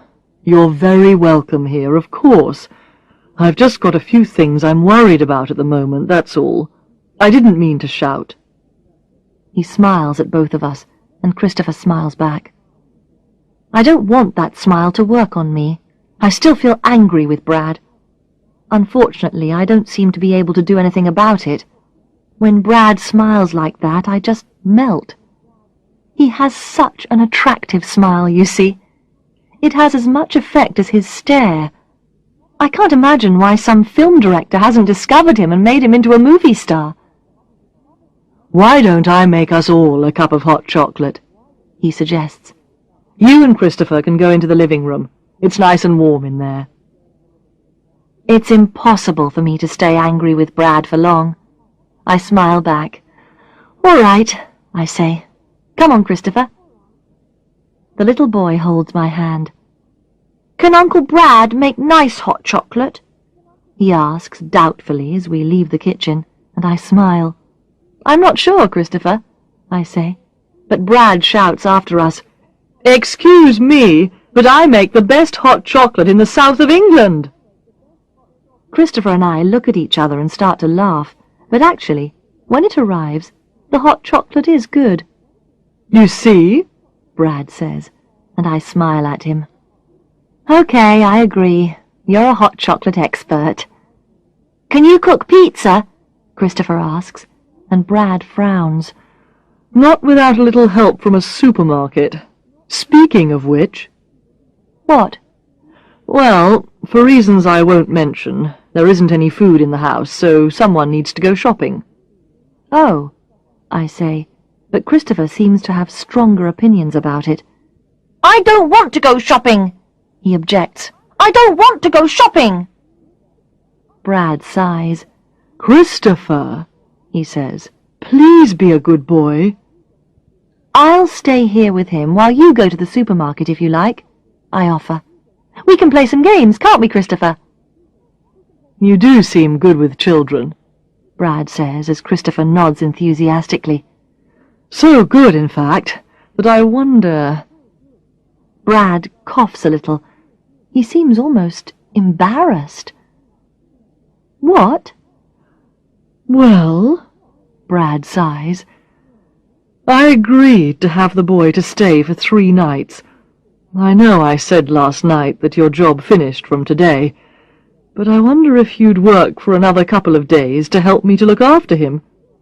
Please, Alex! Please, Alex, please!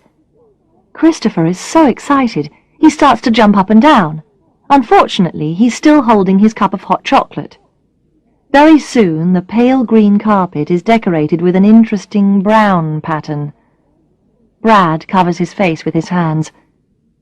Sorry, Uncle Brad, Christopher says very quietly, looking at the mess on the floor.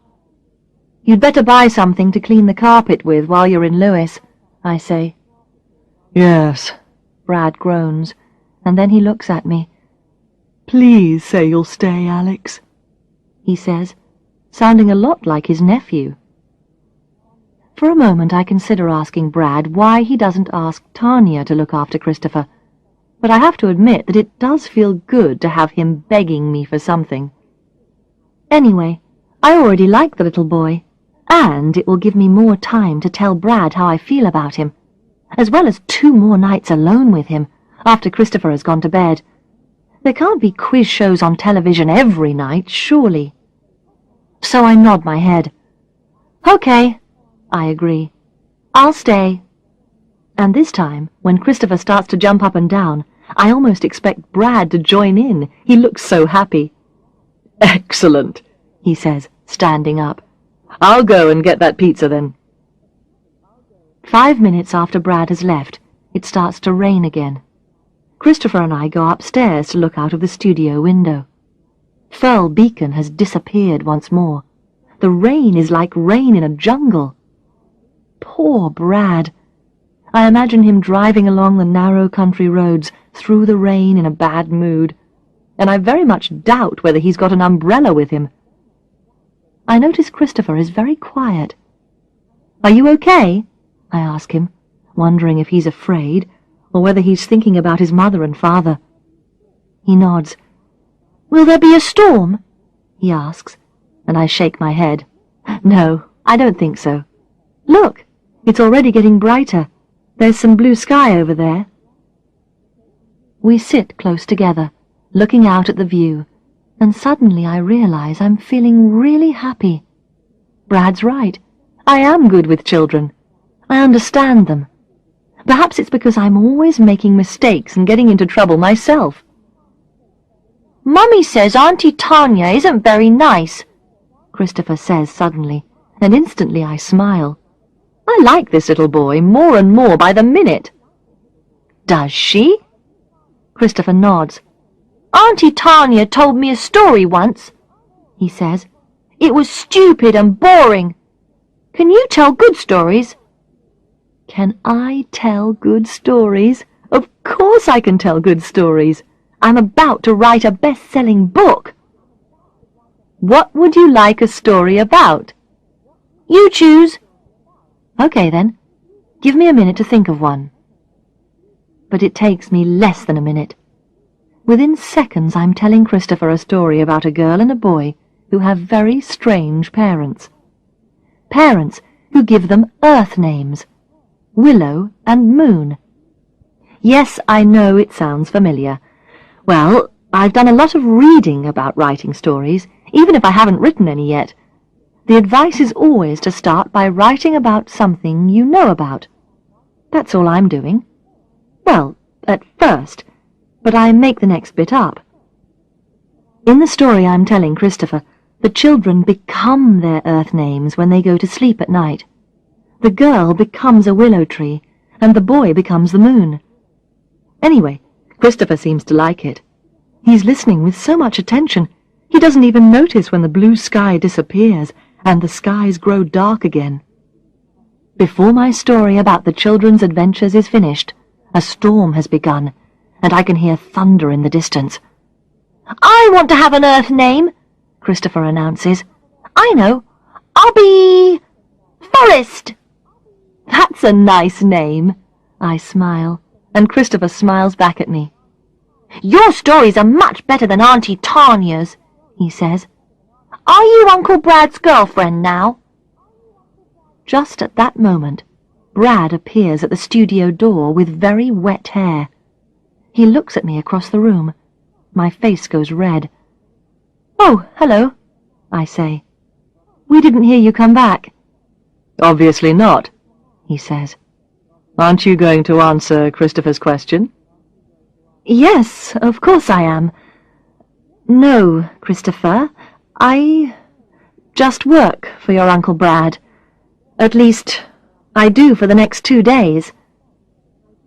Christopher, Forrest, seems to have no idea at all that he's embarrassing me. Well, he says, I wish you were his girlfriend. Then you could tell me stories all the time. Brad laughs. Now there's a thought, He says. Chapter 9. Wishes don't always come true. The thunderstorm soon passes, but it carries on raining all day. By evening we have played all the games we can think of, and watched children's television. Brad has been up in his studio for hours, only coming downstairs to cook and eat pizza. I'm still not allowed to do anything in the kitchen more complicated than making coffee. After I've put Christopher to bed, I try to make myself look nice for the evening, but it's difficult. I've got nothing to change into for a start, and I've just noticed my skirt has patterns of hot chocolate and burnt casserole on it. Clothes aren't the only thing I don't have with me. It's now ages since I had a cigarette. I think I'm going to give up smoking by accident. Anyway, I brush my hair and put on some of the lipstick I found at the bottom of my handbag. Okay, so the lipstick colour is called Sweet Pink, not Terrible Tanya Red, but it's the only lipstick I have with me. It'll have to do. I hear Brad finally leave his studio and go downstairs. I take one final look at myself in the mirror. I think I look okay. Of course, I would like to look better than okay, but okay is all I am. Closing my eyes, I make a wish. Well, actually, I make 10 wishes, but they're all about the same subject. What I want to happen tonight. Here are my wishes. 1. As I walk into the room, Brad will look up at me and smile. 2. He'll pour me a glass of wine and invite me to sit next to him on the sofa. 3. Romantic music will be playing on the stereo. 4. The light from the fire will make me look truly beautiful. 5. Brad will find my conversation interesting and delightful. 6. We'll look into each other's eyes with growing attraction. 7. After a while, he'll pull me into his arms. 8. He won't fall asleep. 9. We'll listen to the music like this until eventually he pulls me even closer and 10. We kiss. But none of my wishes will come true unless I actually leave my bedroom and go downstairs. In the hall, I take a deep breath and smile with my sweet pink lips. Then I open the door and go in. Brad is sitting in an armchair reading a book. He doesn't look up, so he doesn't see either my smile or my lipstick. I stand in the middle of the room. It's a nice fire, isn't it? I say nervously, but Brad doesn't look up. Well, it's certainly hot. The room is very quiet. There's no music playing at all, romantic or otherwise. How did your painting go? Fine, thanks. Is Christopher okay? I sit down on the sofa, trying not to feel disappointed that because Brad's in the armchair I can't sit next to him. Instead, I imagine what it will be like when Brad and I have our own children. Perhaps we'll take it in turns to put them to bed, or maybe we'll do it together, Brad getting them washed and me telling them a story. Alex, Brad says. I asked you if Christopher was okay. Oh, yes, I think so, I say. A bit worried about his mother and father, perhaps. Oh, they'll be all right, Brad says impatiently. They always are. I frown. Do you mean they argue often? Yes, He says. all the time. I'm getting tired of it, to tell you the truth. My sister always panics and thinks it's the end of their marriage, but it never is. She and her husband always get back together again. Of course, she never thinks I might have problems of my own. He puts down his book and stares into the fire. Are you still worried about the gallery? Yes, of course I am. I sigh quietly. None of my wishes are coming true yet. You just made a mistake with those paintings, that's all. Nobody's perfect. Says Brad. The problem is, the public expects you to be perfect. Making mistakes is just not professional. I'm sure it'll all sort itself out. I don't see how, he says moodily. Sometimes I wish I'd never opened the gallery at all. It's nothing but trouble. Perhaps I need a change of career. The problem is, the only thing I've ever really wanted to be is an artist, and it's very difficult to earn enough money from painting pictures. I want to write a book, I say after a while, and to my surprise, he laughs. You'll never do it! I feel really hurt. Why do you say that? Because for one thing, everybody thinks they could write a book, and hardly anyone does. And for another thing, don't forget I've seen you working at the gallery. You aren't an organized type of person. Writers have to be organized. He laughs again. No, you'll never write a book. I'm so disappointed, I just sit there quietly, and eventually Brad realizes he's upset me. It's nothing personal, Alex. I'm sure you have other strengths. But he's just trying to be nice, and the thing is, I know he's right about me being disorganized. I'm always losing things and forgetting things, not to mention burning things. Cheer up, Brad says, and I try to smile. It isn't a very successful smile, but he doesn't see it anyway because he's reading his book again. Christopher liked the story I told him today, I tell him, and he looks up briefly. That's hardly the same as writing a book, though, is it? Isn't it? No, Brad sighs. Look, can we just leave this conversation? All right. I sit there feeling miserable while Brad reads his book. The only sound in the room comes from my stomach. The pizza was quite small and we ate it hours ago. Do you want something else to eat? I ask at last, but Brad shakes his head. No, not for me, thanks. I've got to go out in a minute. I can't believe it. You're going out? He looks at me. Yes, that isn't a problem, is it? You aren't frightened of being here on your own or anything silly like that. I can feel my face growing hot again. No, of course I'm not. My parents practically live in the countryside. I was born in the countryside. I'm not scared of it at all. I like being close to nature and— Good, Brad says, getting to his feet. I wouldn't go if I didn't have something really important to do in Brighton. Feel free to use the telephone. I won't be back too late. And, Alex, thank you for agreeing to look after Christopher. I really am grateful. He stands in the doorway and gives me a look and a smile. Then, to finish it off, he pushes his hand through his hair. Bye now, he says softly. Bye.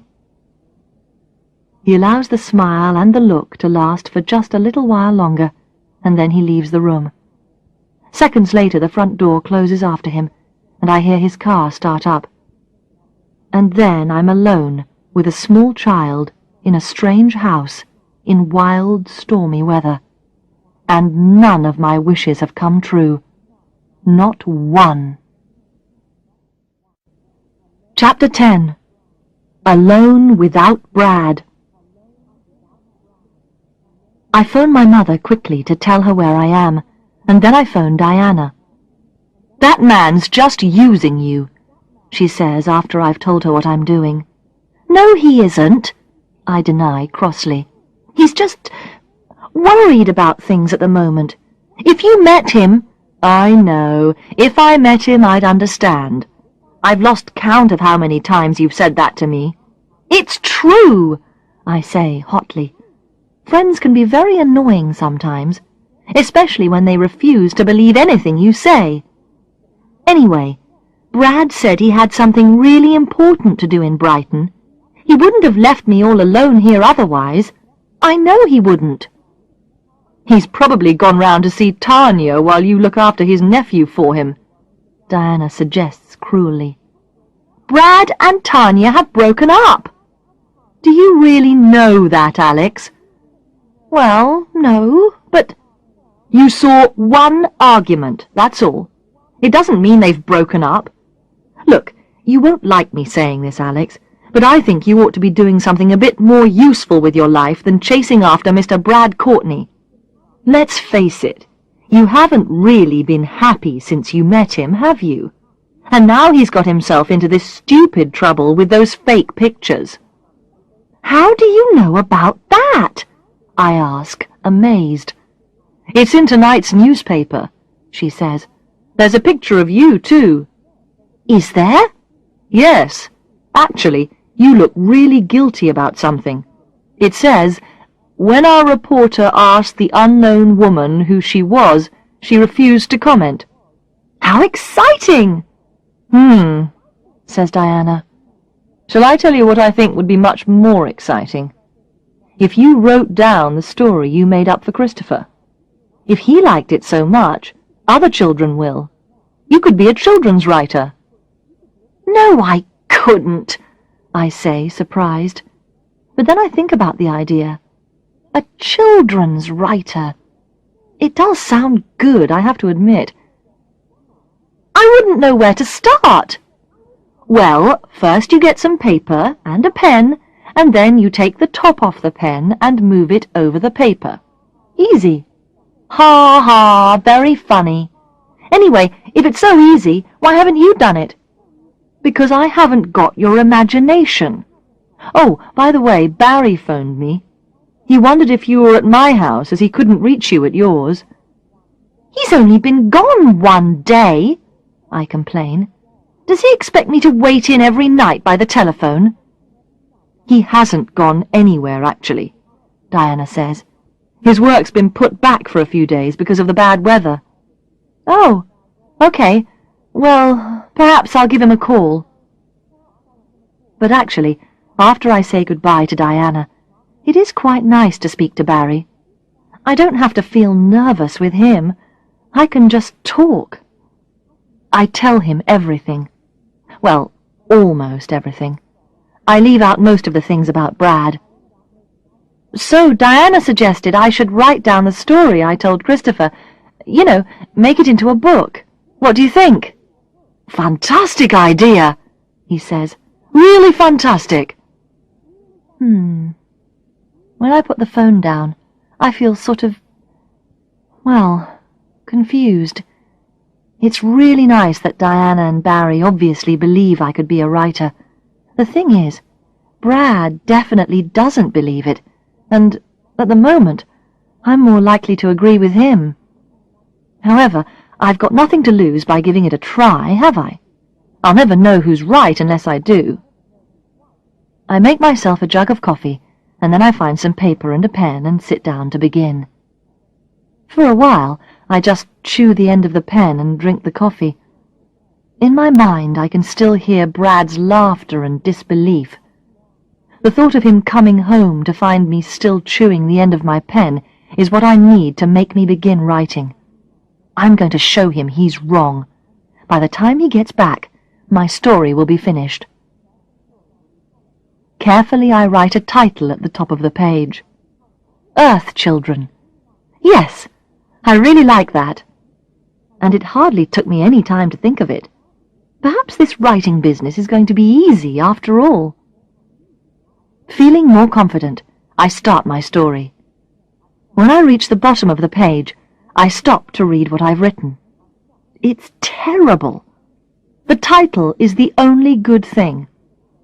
I tear the page up and throw it away. Then I begin again, but unfortunately that attempt is just as bad. I feel just the same as I did at school when I had to take an exam. My mind is filled with ideas, but the words I actually write down aren't the same as the ideas. After a third attempt, I give up and look at the clock. It's almost 11 o'clock. I've used up lots of time writing rubbish, and Brad still isn't home. Now I'm not writing. I'm conscious of all the noises outside. The weather still sounds wild, and the wind is really strong in the trees. I start to worry about Brad. What if he's had an accident? What if a tree's blown down across the road, or onto his car? I open the front door and look outside. It is completely dark. I've never seen darkness like it. No moon, no stars, no street lamps. Not even any distant street lamps. Certainly no car headlights. Suddenly something flies right in front of my face. Surprised, I give a little scream. Okay, I know I told Brad I wasn't afraid of the countryside. I'm not really. Well, at least only a bit. I'm okay if someone else is with me. But nobody is with me, at least nobody except Christopher, and he's only 6 years old. And you know as well as I do that my parents' house isn't in the countryside. Well, not the proper countryside like this, anyway. Christopher probably isn't used to the countryside either. He could be frightened if he wakes up on his own. Perhaps it would be a good idea to sleep with him. And I'll leave the lights on outside the bedroom door in case he gets up in the night. When I go into his room, I find him deeply asleep. There's just enough room in the narrow bed for me as well. As I climb in next to him, he moves a little, but doesn't wake up. Then I hear him whisper something softly in his sleep, something that sounds like forest. I smile, making myself as comfortable as I can in the small space I have. What I'd really like is to just go to sleep now, quickly and easily while I still feel nice being next to Christopher. What I don't want to do is start thinking, because I know that if I start doing too much thinking, I'll feel like a failure. But it's no use. The thoughts are already coming. I'm frightened of the countryside at night. I'm hopelessly in love with someone who prefers to spend his time with his horrible girlfriend instead of me. Because by now, even I know that Diana must be right. Brad hasn't had an accident. A tree hasn't blown down. He is with terrible Tanya. I haven't bought any Christmas presents yet, and there are now only 6 shopping days to go until Christmas. I'm not going to become a famous children's writer. And it's not fair. I lie there for ages, and then, just as I'm finally about to fall asleep, the telephone rings downstairs. Careful not to wake Christopher, I run down to answer it. Hello? Well, says a familiar voice. If it isn't little Miss Mystery Woman. Tanya. Little Miss No Comment, she continues. I realize 2 things at once. 1, Tanya is drunk, and 2, Brad can't be with her if she's ringing Hillview House. How can I help you, Tanya? I ask politely. Well now, she says, let me see. You could disappear. Yes, that would be good. You could remove your untidy, annoying self from Brad's house, Brad's gallery, and Brad's life. I wait a moment to see if she's finished. She hasn't. In fact, she continues, I don't trust you one tiny little bit. Want to know what I think? I think it was you who was responsible for the forgeries. I bet you've got the real Ralph Blackman paintings hidden away somewhere. Now wait a minute, I start to say, but she isn't in the mood to listen to me. I want to speak to Brad, she says. Get me Brad, now. I enjoy telling her the truth. Oh, I really do enjoy it. I'm sorry, Tanya, I say sweetly, but Brad isn't here. He went into Brighton several hours ago. I'm surprised he hasn't been in touch with you. Must go now. Bye. Tanya starts to scream something at me, but I put the phone down on her. I feel good for about 10 seconds, and then I'm back to feeling worried again. Where is Brad? Chapter 11. Alex Fay, children's writer. Alex!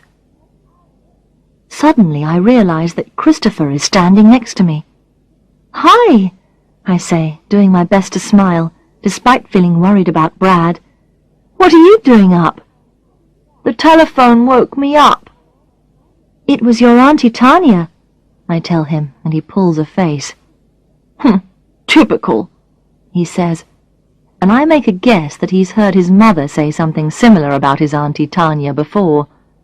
Anyway, he continues, she isn't my real auntie.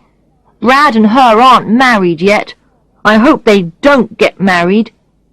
So do I. Oh, so do I. Come on, I say. Let's get you back to bed. It's very late. Can I have a drink of milk first? He asks, and I smile. Of course you can. Wait in the sitting room where it's warm and I'll bring it to you. When I go into the sitting room, he's looking at the only piece of paper I didn't tear up when I was writing my terrible story. What's this, Alex? I take the paper from him. It's the story I was telling you, I say. At least, it was supposed to be the story I was telling you. I didn't do it very well. Will you read it to me? He asks, drinking his milk. Oh, no, Christopher. It's no good. Please? I sigh. Oh, all right then. So I read it to him exactly as I've written it on the page. Afterwards he looks at me. That's a different story, he says. No, I say, frowning. It's the same one. Honestly it is. Well, he says, it's got the same people in it, but it sounds funny. Does it? Christopher nods, finishing off his milk, and after I've taken him back up to bed, I come downstairs and read the story again.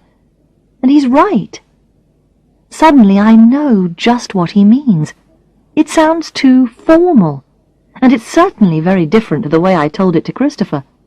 And that makes my story sound cold and distant, and even a bit boring. Oh, thank you, Christopher. Thank you. I'm so delighted I do a little dance around the room holding the piece of paper. But not for long. I haven't got time. I've got a story to write.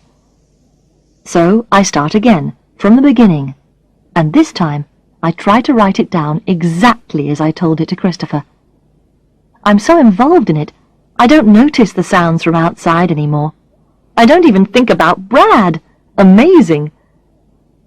By the time I write the end at the bottom of the last sheet of paper, dawn is breaking outside. I feel stiff from sitting for so long, and I stand up and stretch, yawning. You could imagine how tired I feel, yet somehow I don't feel like going to bed. It's too late to go to bed, really.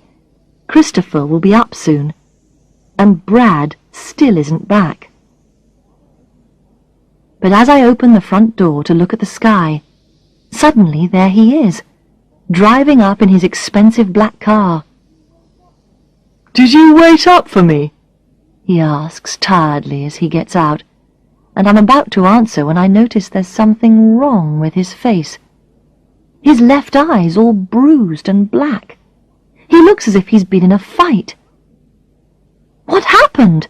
I ask, running forward and reaching out to touch his face. "Ow!" he says. "Careful, it hurts." "Sorry, but what happened? Tell me." Brad's face is moody. "Yes, all right. Just let me get into the house, would you? I need a drink." "I'll get you a drink," I say, running inside. "What do you want? A cup of tea?" "No," he says. "I do not want a cup of tea. I want whiskey, a very large glass of whiskey. And when I finish that one, I might just have another one, okay?" "Yes," I say. "Of course. Why don't you sit down and I'll get it for you?" "Oh, stop fussing, Alex," he tells me. But in the sitting room he sits down in an armchair just as I suggested. When I bring him his drink, his eyes are closed. "Thanks." He drinks the whiskey in one go and holds the glass out to me. I fill it up again and he drinks half of it, then lies back in the chair, closing his eyes. His face looks very pale next to the dark bruise on his eye, but he's still handsome.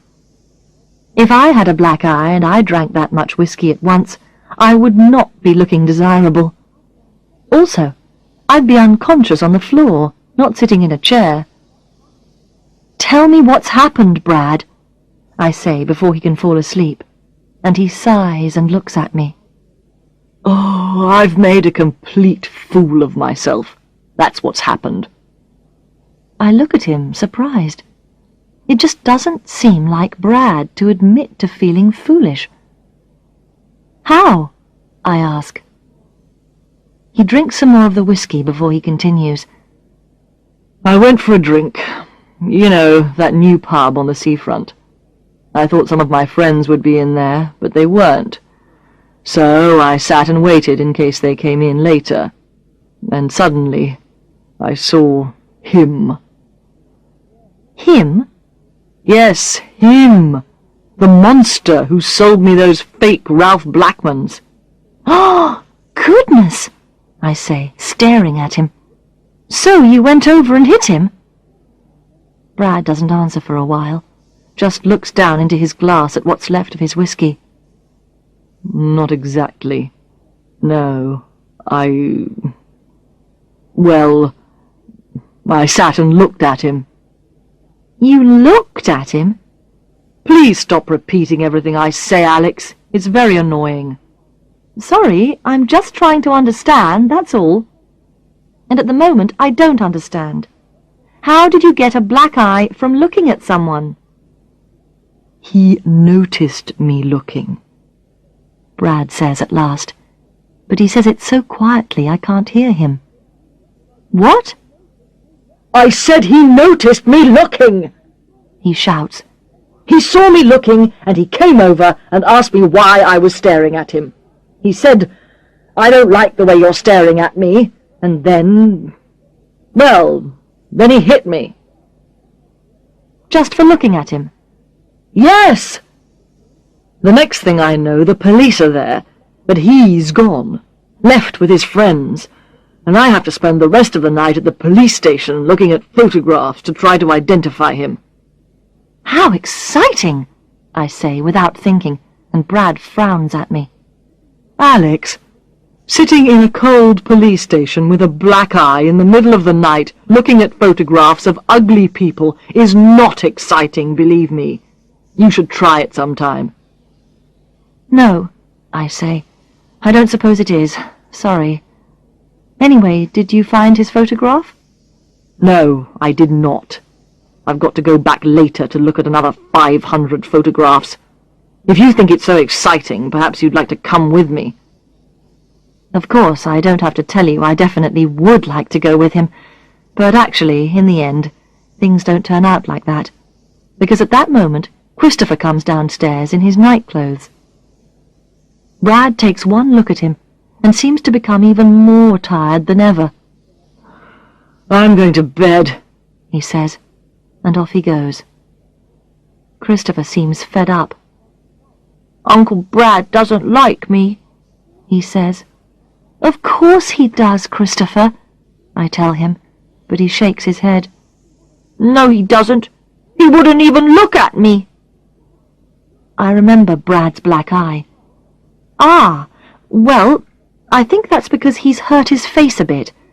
I don't think he wanted you to see it. Christopher's eyes light up with interest. Really? Is he all covered in blood? He asks.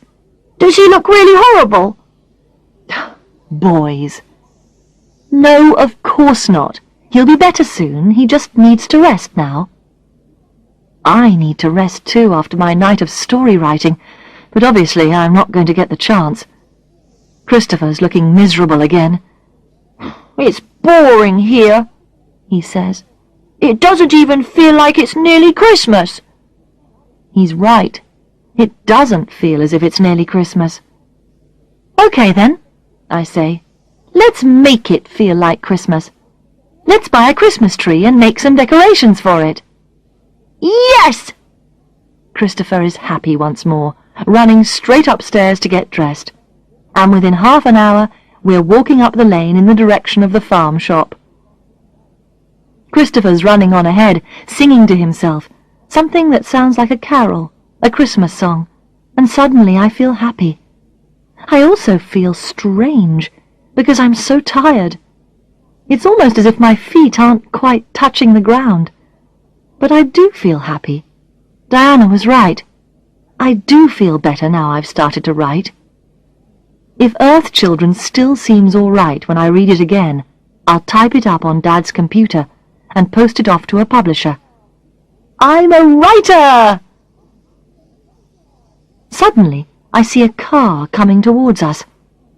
Careful, Christopher, I warn him. Move to the side of the road. Okay, Alex, he says happily, doing as I asked straight away. I'm smiling at him, thinking what a good boy he is, when suddenly I recognize the car coming down the lane towards us. It's Barry's car. What are you doing here, Barry? I ask him when he stops. He lifts his eyebrows, pretending to feel hurt. That's not a very nice way to welcome me when I've taken a day off work specially to see you. He smiles and I can feel my face going red, which is amazing actually, because in all the time I've known Barry, I don't think I can remember that happening to me before. Mind you, I'm not sure he's ever looked at me in quite the way he's looking at me now. Anyone would think we'd been away from each other for weeks, not for just 30 hours or so. I didn't mean it like that, I say. It's good to see you. Of course it is. I was just surprised, that's all. I wanted to surprise you. He smiles at me, and then Christopher joins us, so Barry smiles at Christopher too. Now you must be Christopher, he says. Who are you? Asks Christopher. I'm Barry, Alex's boyfriend, Barry says confidently. Well, why wouldn't he be confident about it? I haven't told him he isn't my boyfriend yet. Good, Christopher says. I didn't really want Uncle Brad to be her boyfriend. We're going to buy a Christmas tree. You can come with us and put it in your car. Chapter 12. The Two Bees. Barry and Brad. Barry looks at me. My face is red again. A Christmas tree, he says thoughtfully. That's exciting. Of course we can put it in my car. And he opens the car door for us without asking anything at all about Uncle Brad. Still, somehow it's a happy thing to do, buying the tree. Christopher's so excited that we end up feeling excited too. And there's Christmas music playing in the shop and coloured lights and decorations. As well as the Christmas tree, we buy a very large cake and a bottle of wine. I'm not sure I'll have any of the wine because I'm so tired. I already feel a bit drunk and unsteady on my feet, but I definitely want some of the cake. Delicious. I only start worrying about Barry and Brad meeting each other when we're driving back towards the house. Still, Hopefully Brad will still be asleep. I open the front door very, very quietly. "Uncle Brad!" shouts Christopher at the top of his voice. "Uncle Brad! Come and look at the Christmas tree!" "Christopher!" I whisper loudly. "Be quiet! Shh!" I can feel Barry looking at me. Brad, that is, your Uncle Brad, was awake all night. He's very tired. "But it's daytime now," says Christopher, "and I want him to see the tree." Barry's still looking at me. You seem very tired yourself, Alex, he says. Very tired. Suddenly I realize what he's thinking. He thinks Brad and I are both tired because we were awake all night making love to each other. "I was writing," I tell him quickly. "The story I was telling you about. I wrote it down. I didn't finish until a few hours ago." Barry smiles. "That's great," he says. "I'd love to read it later. Now, Christopher, where do you want this tree?" As I stand and watch the two of them set the tree up in the big entrance hall, I start to yawn. Barry looks at me. "Why don't you have a sleep?" he says. "We'll be all right for an hour or so, won't we, Christopher?" "Of course," says his new young friend, and I smile gratefully. "Okay, I think I will." Upstairs, lying on my bed, I start to wonder why I wanted to make it clear to Barry that nothing had happened between me and Brad. But before I can come up with an answer, I've fallen asleep. I'm asleep for ages. When I finally wake, it's almost lunchtime. Oh dear. I'd better find out how Barry and Christopher are getting on. I'm about halfway down the stairs when I hear a woman laughing. It seems to be coming from the kitchen. I freeze on the middle step, listening. Surely it isn't Tanya. The unknown woman laughs again. No, I doubt if Tanya ever laughs like that, except perhaps at her own jokes. Then I hear Barry laughing too. Whoever the unknown visitor is, she's certainly got a sense of humour. Perhaps it's Christopher's mother come to collect him. Perhaps she's managed to make it up with her husband, so now she's feeling happy. I hurry on down the stairs, and then suddenly I see the tree and stop again, gasping with delight. It looks beautiful, with pretty lights, proper decorations, and even a star on top. "Isn't it great?" says Christopher, coming out of the sitting room and seeing me. "Barry had all the decorations in his car. He was going to put them on his tree at home, but he said I could have them instead." I stand there looking at the tree, and for some reason I feel like crying. For the first time it really does seem as if it's almost Christmas. It's lovely. "And your friend's here," Christopher announces. "Come and see." I follow him into the kitchen, and there, sitting at the kitchen table drinking coffee with Barry, is Diana. "Di!" "Hi, Alex," she smiles at me. "I was doing a delivery this way, so I thought I'd pop in for a visit. I'm owed some time off anyway. Barry tells me you've written your story. That's fantastic! Well done!" "Well," I say, "it still needs some work." "Of course, but the important thing is you've made a start." Barry pours me a coffee and I sit down with them at the table. I feel a little confused, to be honest. I mean, for Barry and Di to be laughing together like that, I suppose Di must like Barry. I'm not sure they've been alone together before.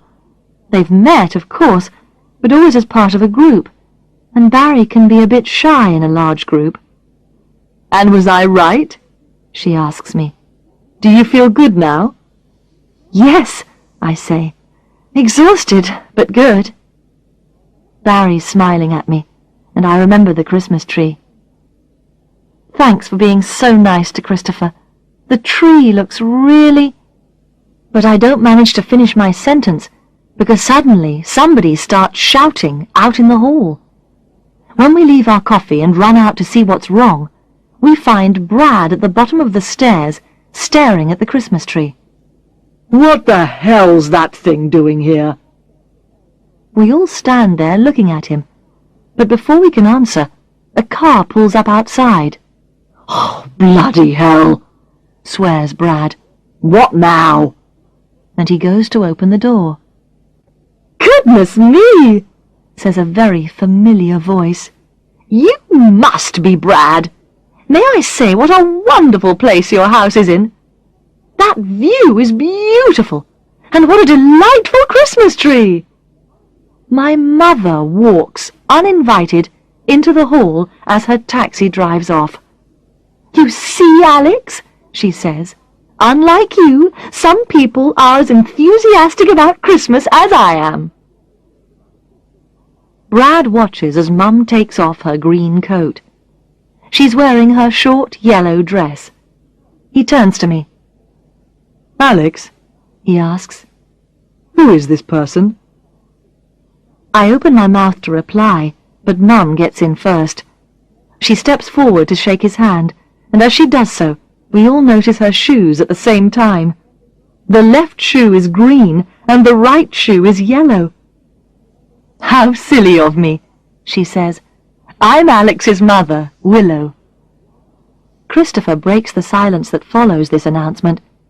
Is that your Earth name? He asks. Mine's Forest.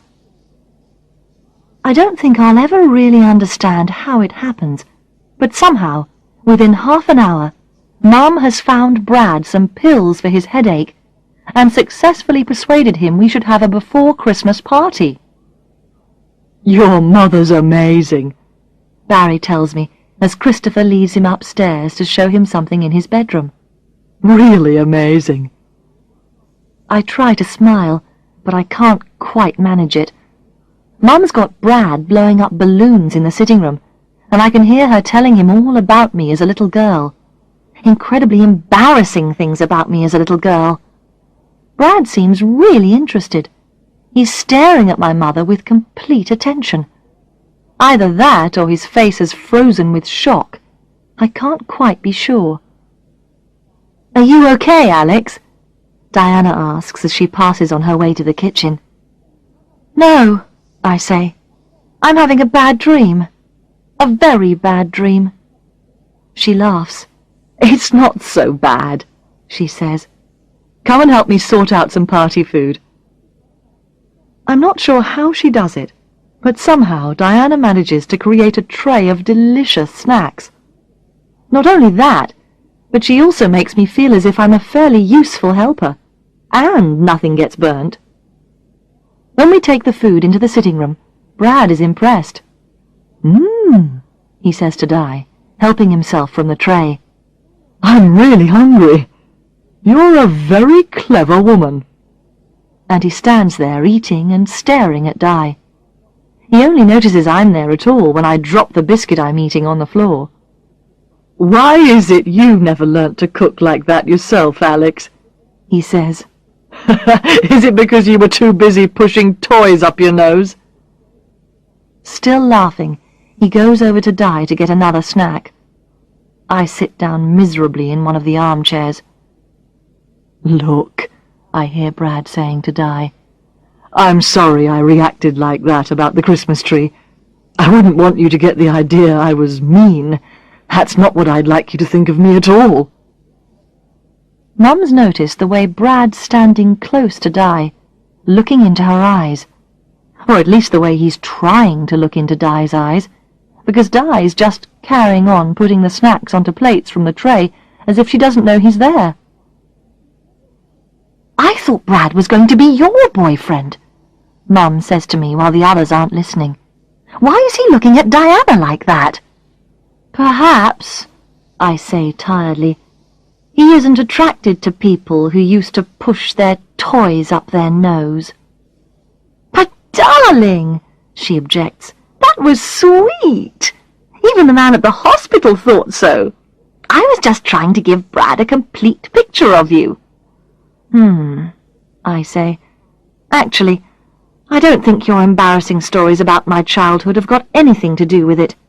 I think he just looks at all women like that, as if he wants to eat them. You see, suddenly I know it's true.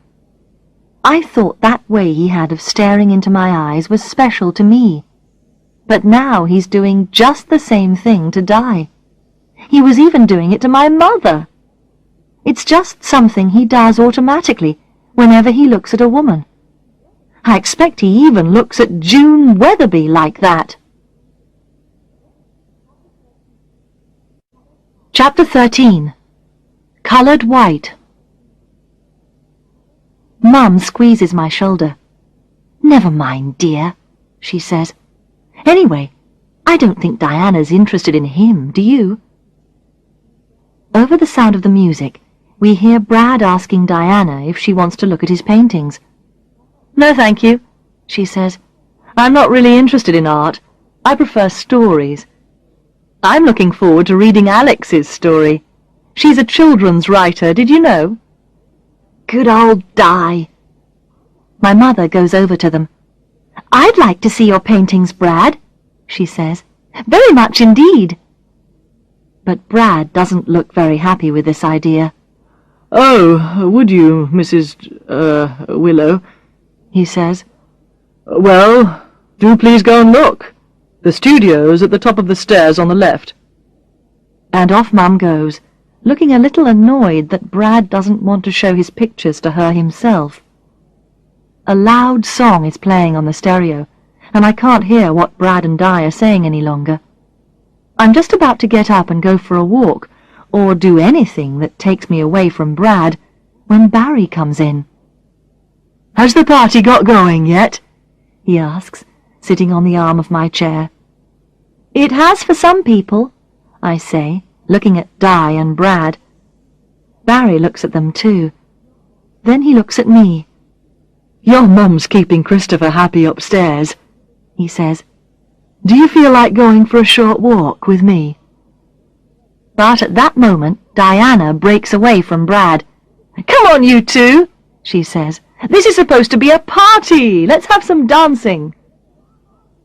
I must tell you I've never felt less like dancing in all my life.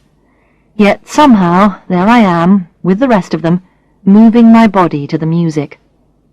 Brad doesn't look as if he wants to dance either. Actually, he isn't very good at it. It's quite surprising, actually, the way he looks so, well, unnatural is as good a way of describing it as any. He doesn't seem to have a sense of rhythm at all, whereas Barry's always been a really good dancer, much better than I am. "Do you mind if I borrow Barry for a salsa?" Diana asks me when a South American song starts playing, and I shake my head. "Of course not." Brad and I stand and watch. If you've ever seen a couple salsa dancing, you'll know how close the man and woman's bodies get to each other. They touch almost all the time. In fact, sometimes salsa dancing can look a lot like making love. "I'm not sure you should have agreed to that," Brad tells me. "I think your friend's trying to steal your boyfriend." "Of course she isn't," I say. But suddenly, watching Di and Barry together, I feel really, well, strange. And somehow I can't help remembering how they were laughing together in the kitchen earlier on. "Perhaps we should make them jealous," Brad suggests. And next thing I know, he's taken me into his arms, and he's bending his head, and he's kissing me. After that, everything happens at once. Barry and Diana stop dancing. Somebody rings on the doorbell. I push Brad away from me so hard he almost falls over. Mum comes into the room. She appears to be wearing some sort of strange paper hat. It looks as if it might be made from one of Brad's drawings from the studio. Then Christopher rushes in. He's holding something. A picture. "Look!" he says. "I've painted a picture of the Christmas tree." The doorbell rings again, but the sound is drowned by Brad's cry. "My painting!" he screams. "My white painting! Christopher, What have you done?" "Oh," says my mother. "I gave him that to paint on. Sorry, did I do something wrong? It didn't look as if there was anything on it." There is a long silence, broken only by the ringing of the doorbell. Then suddenly I hear someone laughing. I don't realize at first that it's me. "I'm sorry. Oh, I'm so sorry, Brad," I say. But it's no good. I can't help it. You see, the white picture looks so much better with a little bit of colour on it. Bright, Christmassy colour. Brad looks at me as if he hates me. "Alex," he says, "as of this moment, you are no longer an employee of the Courtney Art Gallery. I suggest you leave at once, and you can take your family and friends with you." And suddenly everyone's laughing. Everyone. Me, Barry, Di, Mum, and even Christopher. In fact, the only person not laughing is Brad. "Come on," says Barry through his laughter. "I think we'd better go." The doorbell's still ringing. When we open the door, we find 3 people waiting outside. A man, a woman, and Tanya. "Mummy!" shouts Christopher. "Daddy!" And the man pushes past Tanya to pick up his son and lift him high into the air. "Hello, son," he says. "Wow! Look at that Christmas tree! It's almost as big as the one we've got at home, waiting for you to decorate." When Christopher comes back down to earth, we all crowd round him in a big, happy group. Somehow Tanya manages to push her way past us. "Brad," she says, "who are all these horrible people?" We all leave soon after that. Christopher goes home with his parents. Diana gives my mother a lift back to Rottingdean, and I go with Barry. At first we're rather quiet with each other. I think we both feel a little shy. Either that, or we both know that whatever we say to each other in the next hour or so is really important. Finally, Barry looks at me. "Do you feel like going for a walk?" he asks, and I nod. "Yes, I'd like that." "We could go up Firle Beacon, if you're wearing the right shoes for it." We both look down at my unsuitable shoes. "These are fine," I say. "There might be mud," Barry says doubtfully. "It's okay," I say. The fact is, I just want to be with Barry. In rain, in mud, anywhere. I know you might find that difficult to believe after all I've said about him, but it's true. You see, when I saw Barry and Di dancing like that, it did feel really strange. Oh, I know it was only a dance to them, but it did make me think.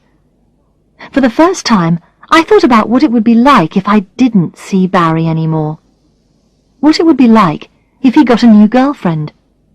It wasn't a pleasant thought at all, and suddenly I knew why I'd never managed to tell Barry it was over between us. I hadn't really wanted it to be over. "For a moment there, I thought you were attracted to Brad," Barry says as we walk along a path through the mud. "No," I say, taking his hand, and, strange as it sounds, it isn't a lie. Honestly. I know I've wanted Brad to kiss me for weeks. I know I said I wanted to marry him and have his babies, but the fact is, when he kissed me, nothing happened. I didn't feel anything. Not one thing. Diana was right. I had a crush on Brad. I was attracted to him because of his good looks, and I thought that meant I was in love with him. But the truth is, I didn't know him at all.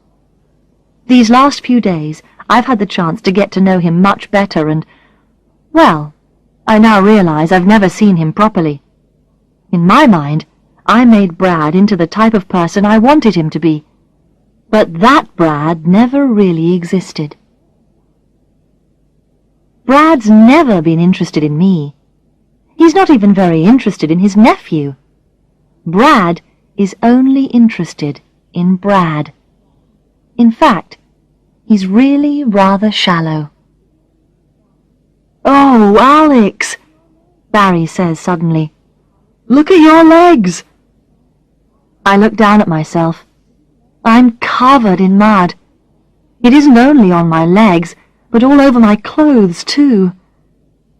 "It doesn't matter," I say. Barry laughs, putting his arm around me. "No," he says. "it doesn't, does it?" Chapter 14. Happy Christmas. Well, it's Christmas Day. I'm at my parents' house, as usual. We've just eaten a huge Christmas dinner. Roast turkey, carrots and potatoes, as usual. We've sung some Christmas carols together, also as usual. The one very unusual thing is that Barry's here with us. He's sitting between Mum and me on the sofa. He arrived about 10 o'clock this morning with a huge bag of presents and spent the morning helping Mum with the dinner. I could tell Mum was a bit doubtful at first, but that was because she's used to my dad and my brother being so hopeless in the kitchen. Barry's actually quite good.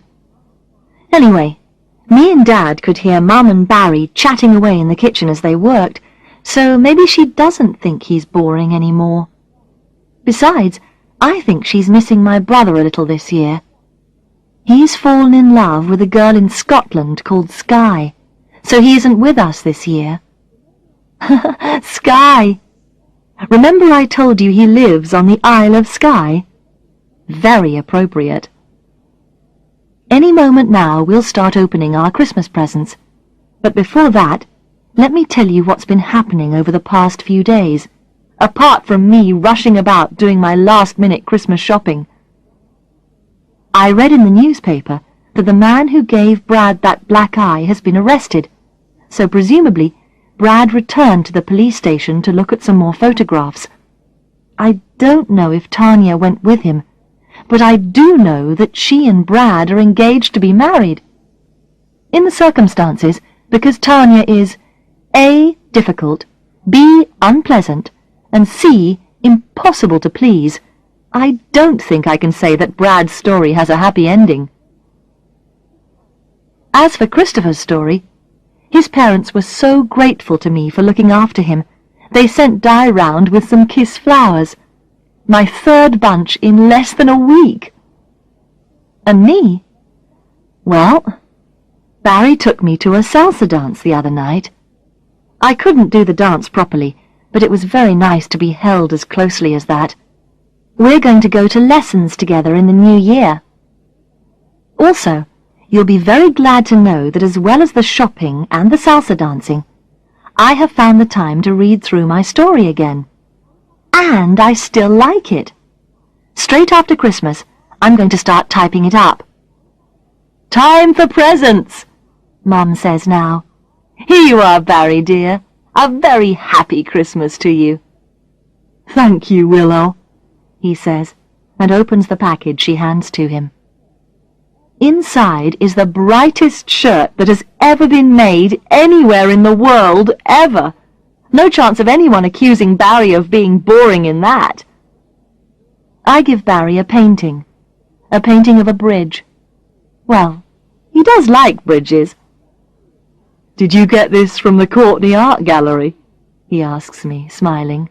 "No, definitely not," I laugh. Brad would hate this painting. It looks like a bridge, you see.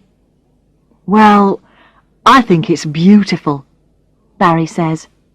"Thank you, Alex. Thank you very much." Then it's time for me to open my present from him.